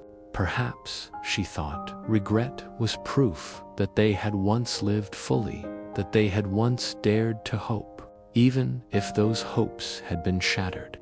The very act of having them marked them as more than shadows. Still, the lamplight was unforgiving. As the women rose to return to their beds, their laughter fading into silence, the regrets lingered like smoke in the air. They carried them into their dreams, where memories twisted into visions, and into their mornings, where the cycle demanded they bury them once more.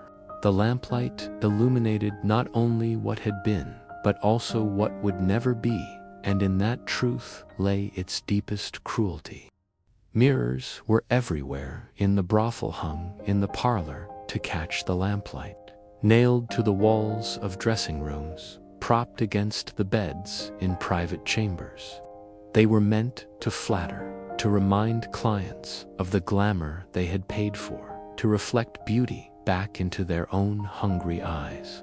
But for the women, mirrors were merciless. They revealed every crack in the illusion, every wrinkle hidden beneath powder, every shadow behind a forced smile. In their glass, truth and falsehood clashed, leaving the women haunted by both the selves they were and the selves they had lost. Before each evening, the women gathered in front of mirrors to prepare themselves for performance. Brushes swept through tangled hair, powder puffed across weary cheeks, rouge brightened lips that had long since forgotten natural laughter. The girl stood among them, watching her reflection transform from a pale, tired figure into a shimmering apparition. At first, she marveled at the power of cosmetics, how quickly a dull face could be turned into something men desired. But the longer she stared, the more she noticed the divide between the face in the mirror and the soul behind her eyes. It was not her reflection, it was a mask. The older women knew this truth more deeply.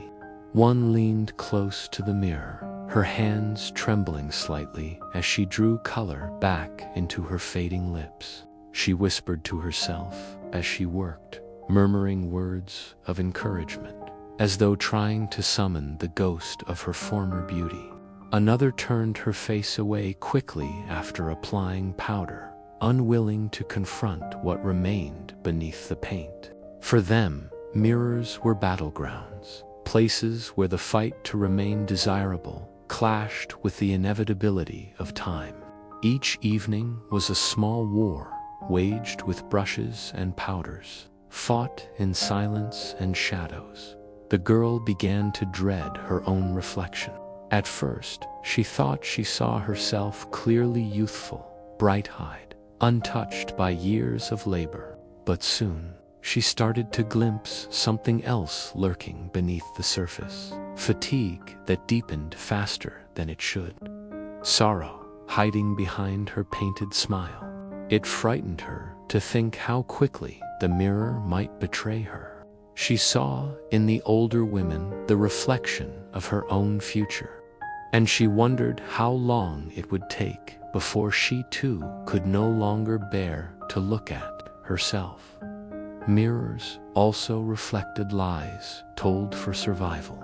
A woman could smile into the glass, practice the tilt of her head, the flutter of her eyelashes, the curve of her lips. She rehearsed desire she did not feel, joy she did not possess, love she could not give. The mirror became her stage, her teacher, her confessor. But once the act was perfected, it no longer belonged to her. The reflection was for the men, not for herself. Over time, the women forgot what their true smiles looked like. The mirror had taught them to become someone else, and yet mirrors carried memory too. Sometimes, late at night, the girl lingered in front of one, staring not at her painted face, but at the flickering candlelight that softened her features. In those quiet moments, she imagined what she might have looked like had life been different, laughing in sunlight, flushed from running across fields, tired from honest work instead of endless performance. The mirror became not only a reminder of what she was, but a window into what she might have been. These visions were fleeting, but they stayed with her long after the candle burned out. For the older women, memory in the mirror was harsher. One admitted, in a rare moment of honesty, that she no longer recognized the girl she had once been. "I had dimples once," she said softly, touching her cheek where time had smoothed them away. Another confessed that she used to avoid mirrors entirely, but the madam demanded they use them, demanded they maintain the illusion. To resist was to risk punishment, so she forced herself to look, even as her reflection became a stranger. Their stories chilled the girl, for she saw her own future etched in their glassy eyes. The mirror also revealed unity in its way. When the women stood together before it, side by side, painting their faces and arranging their hair, they became a chorus of reflections. Different ages, different histories, yet all bound by the same ritual. The girl sometimes glanced sideways, catching the eyes of another in the mirror, and they shared a fleeting smile, a moment of solidarity in the act of transformation. Even if their masks were lies, they wore them together. Still, mirrors remained cruel. They did not lie, not truly.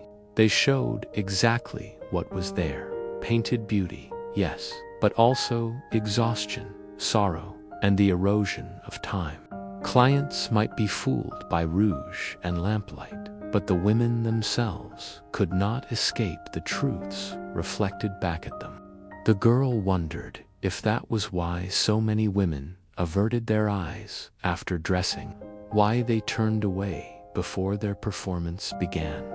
The mirror gave no mercy, and mercy was what they needed most. In time, the girl developed a habit. Each night, before stepping away from the mirror, she whispered her own name under her breath. It was her way of reminding herself that she still existed, that the reflection was only a mask, not her entirety. The mirror might show her painted face, but behind it, she was still the girl who dreamed of the sea, who longed for freedom, who remembered laughter that was real. Perhaps the mirror could steal her smile, her beauty, even her youth, but it could not steal her name. And so the women continued their ritual, night after night, painting faces that were both theirs and not theirs. The mirror became their companion, their enemy, their silent witness. It watched them age, it watched them break, it watched them hope and despair. Long after the clients left and the lamps burned out, the mirror remained, reflecting the ghosts of who they had been. The brothel was not only filled with the voices of the living, yet was haunted by the whispers of those who were gone. Their absence pressed against the walls as firmly as the presence of any client. Some had vanished suddenly without farewell, leaving only an empty bed and a silence that grew heavier with each passing night. Others had left in death, their bodies carried away under shrouds, while the rest of the house continued its business as though nothing had changed. Yet none were truly gone. Their names, their laughter, their pain lingered in the hallways, like threads woven into the very fabric of the brothel. The girl heard these whispers most clearly at night. When the parlor emptied, when the laughter died down and the lamps flickered low, she sometimes caught faint traces of voices not her own. A giggle where no one stood, a sigh from a shadowed corner, the echo of footsteps across the upper floor when everyone should have been asleep. At first, she thought it was her imagination, stirred by exhaustion and fear. But the older women told her otherwise. They spoke of companions who had once worked beside them, women who had shared secrets, who had danced in the parlor, who had smiled bravely at clients' hand. Even in absence, they remained. There was Clara, who had been sold to another house across the river. She had been young and spirited, her laughter bright enough to draw attention even in the darkest room. When she was taken away, the brothel grew quieter, as though someone had stolen the music from its walls. Yet her voice returned sometimes, echoing faintly when the girls prepared for the night. "Do not forget me," it seemed to say, carried in the rustle of silk dresses and the clink of jewelry. Clara was gone, but her presence refused to be erased. Then there was Mary, who had died of fever. Her bed was stripped the morning after, her possessions quietly divided, and her name spoken less and less as time went on. But the girls swore she could feel Mary's hand on her shoulder when she wept alone, a soft touch meant to comfort. The older women admitted they felt it too, though none would speak of it loudly for fear the madam might punish them for superstitions. Yet the truth was clear. The departed never left. They watched, they lingered. They lived on in fragments of memory and imagination. Some women vanished by choice, or so the rumors said. A few had managed to escape, slipping away in the dead of night with a stolen dress or a handful of coins. Their absence was felt differently. Instead of whispers of sorrow, they left behind whispers of hope. She made it, the women told themselves. If she can leave, perhaps I can too. But those whispers carried danger, for the madam despised talk of escape. To speak too openly of such dreams was to invite punishment, so the women kept those whispers low, murmured in the dark when the house was asleep. The girl found herself listening for the departed more than for the living. Their voices were softer, kinder, less demanding. They carried no expectations, no hunger, no judgment. In the solitude of her room, she whispered back to them, confessing her fears and her exhaustion. Sometimes she imagined they answered, telling her to be strong, telling her she was not alone. Whether those voices were real or imagined mattered little. They gave her the strength to face another day. But the whispers also carried warnings. One older woman told her, "Do not listen too long. The dead can draw you toward them." She explained that too many girls had grown lost in memories of those who were gone, their minds breaking under the weight of sorrow. The brothel was no place for fragile hearts. To survive, one had to bury the past, not cradle it. Yet the girl could not let go. She believed the whispers were reminders that the women who had suffered before her still cared, that they still wanted to be remembered. The house itself seemed shaped by the departed. The wooden stairs groaned as though they carried invisible footsteps. The parlor mirrors sometimes caught glimpses of figures that were not there. A faint perfume lingered in the dressing room long after its wearer had vanished. The brothel was less a place of business than a mausoleum where the living and the dead coexisted. Each woman was both herself and a vessel for those who had come before. And always, the whispers grew strongest at dawn, just before the light of day, when exhaustion settled deep into bones, and the clients had gone home, the silence between the walls deepened. In that stillness, the girl heard voices more clearly than ever. Some wept softly. Some laughed, as though at a distant joke. Some called her name, though she had never told it to them. She shivered at their touch, but she did not turn away. They were her only companions in the loneliness of survival. The whispers carried one message more than any other: remember us. They feared erasure, feared being forgotten by a world that had never known their names. The girl promised silently that she would remember, even if only in her heart. She would carry their voices forward, so they would not vanish into the silence that the brothel demanded. In doing so, she gave herself a strange kind of strength, the knowledge that she was part of something larger, a chorus of lives, not a single, isolated voice.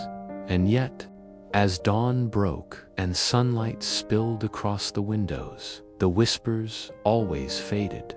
By daylight, the dead were silent, and the living resumed their work. The girl washed her face, dressed herself, and returned to the mask the world expected. But deep within, she carried the echoes of those who had gone before.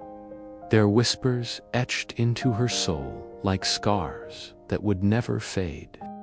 The night began like all the others, lamplight flickering in the parlor, the shuffle of footsteps on creaking floors, the mingled scent of perfume and stale tobacco. But for the girl, it felt different. The air seemed thicker, heavier, as though the house itself knew this would be her final performance. She smoothed her dress with trembling hands, painted her lips in front of the mirror, and whispered her name one last time. Tonight, she told herself, she would not forget who she was. No matter what mask she wore.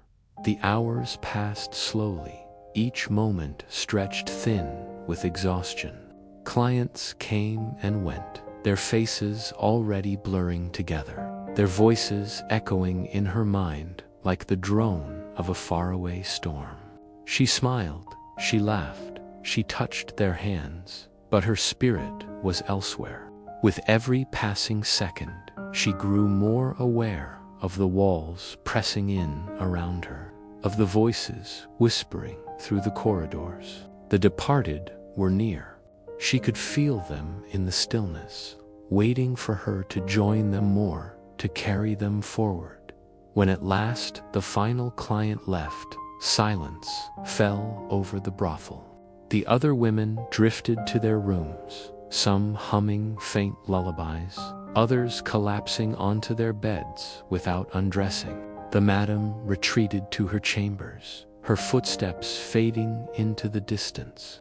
The girl remained in the parlor, sitting alone in the half-light, her reflection shimmering faintly in the darkened mirror. She felt as though she was standing at the edge of two worlds, the one she knew, filled with sorrow and survival, and another just beyond reach, where freedom might exist. She thought of the women who had gone before her, Clara's laughter, Mary's gentle touch, the whispers of the escape. Their voices surrounded her now, louder than ever, filling the room with an unseen chorus. They did not frighten her. Instead, they steadied her heart. She realized that she was not alone, that she had never been alone. Every step she had taken, every smile she had forced, every tear she had shed had been shared in some way by those who came before. She was part of their story, and they were part of hers. Slowly, she rose from her chair and walked through the parlor, trailing her fingers along the walls as though tracing the memories carved into them. She passed the dressing room where powders and brushes lay scattered like the remains of a battlefield. She passed the staircase, its wood groaning under her steps, as though acknowledging her weight one final time. She reached her room, where the bed waited, its sheets worn thin from countless nights of restless sleep. For a long while, she sat on the edge of the bed, listening. The whispers were softer now, almost like a lullaby. They urged her to rest, to close her eyes, to let go of the burdens she carried. She thought of escape, of running into the night, vanishing into the city beyond the brothel's walls. She thought of freedom, of sunlight on her face, of laughter that was real, of dreams that did not fade with dawn. And for the first time, she allowed herself to believe that such things might still be possible, even if only in memory. The candle on her table burned low, its flame trembling like a fragile heartbeat. She lay down, pulling the thin blanket over herself, and stared at the ceiling where shadows danced in the flickering light. Her body ached, her spirit wavered, but she felt strangely calm. The house hummed around her, alive with the memories of countless nights, countless lives. She closed her eyes and breathed deeply, letting the whispers wash over her like a tide. Perhaps it was only sleep that claimed her. Perhaps it was something more. The line between them blurred as her breath slowed, as her body sank deeper into stillness. In her mind, she stood once more in the parlor, but the mirrors were gone, the walls melted away, and sunlight streamed through windows that had never existed before. Clara was there, laughing. Mary was there, smiling. The others, too, all gathered in warmth and light. They welcomed her, and for the first time, she felt truly free. In the morning, the brothel would wake as it always did. The madam would call the women to their duties. The lamps would be lit, and life would continue.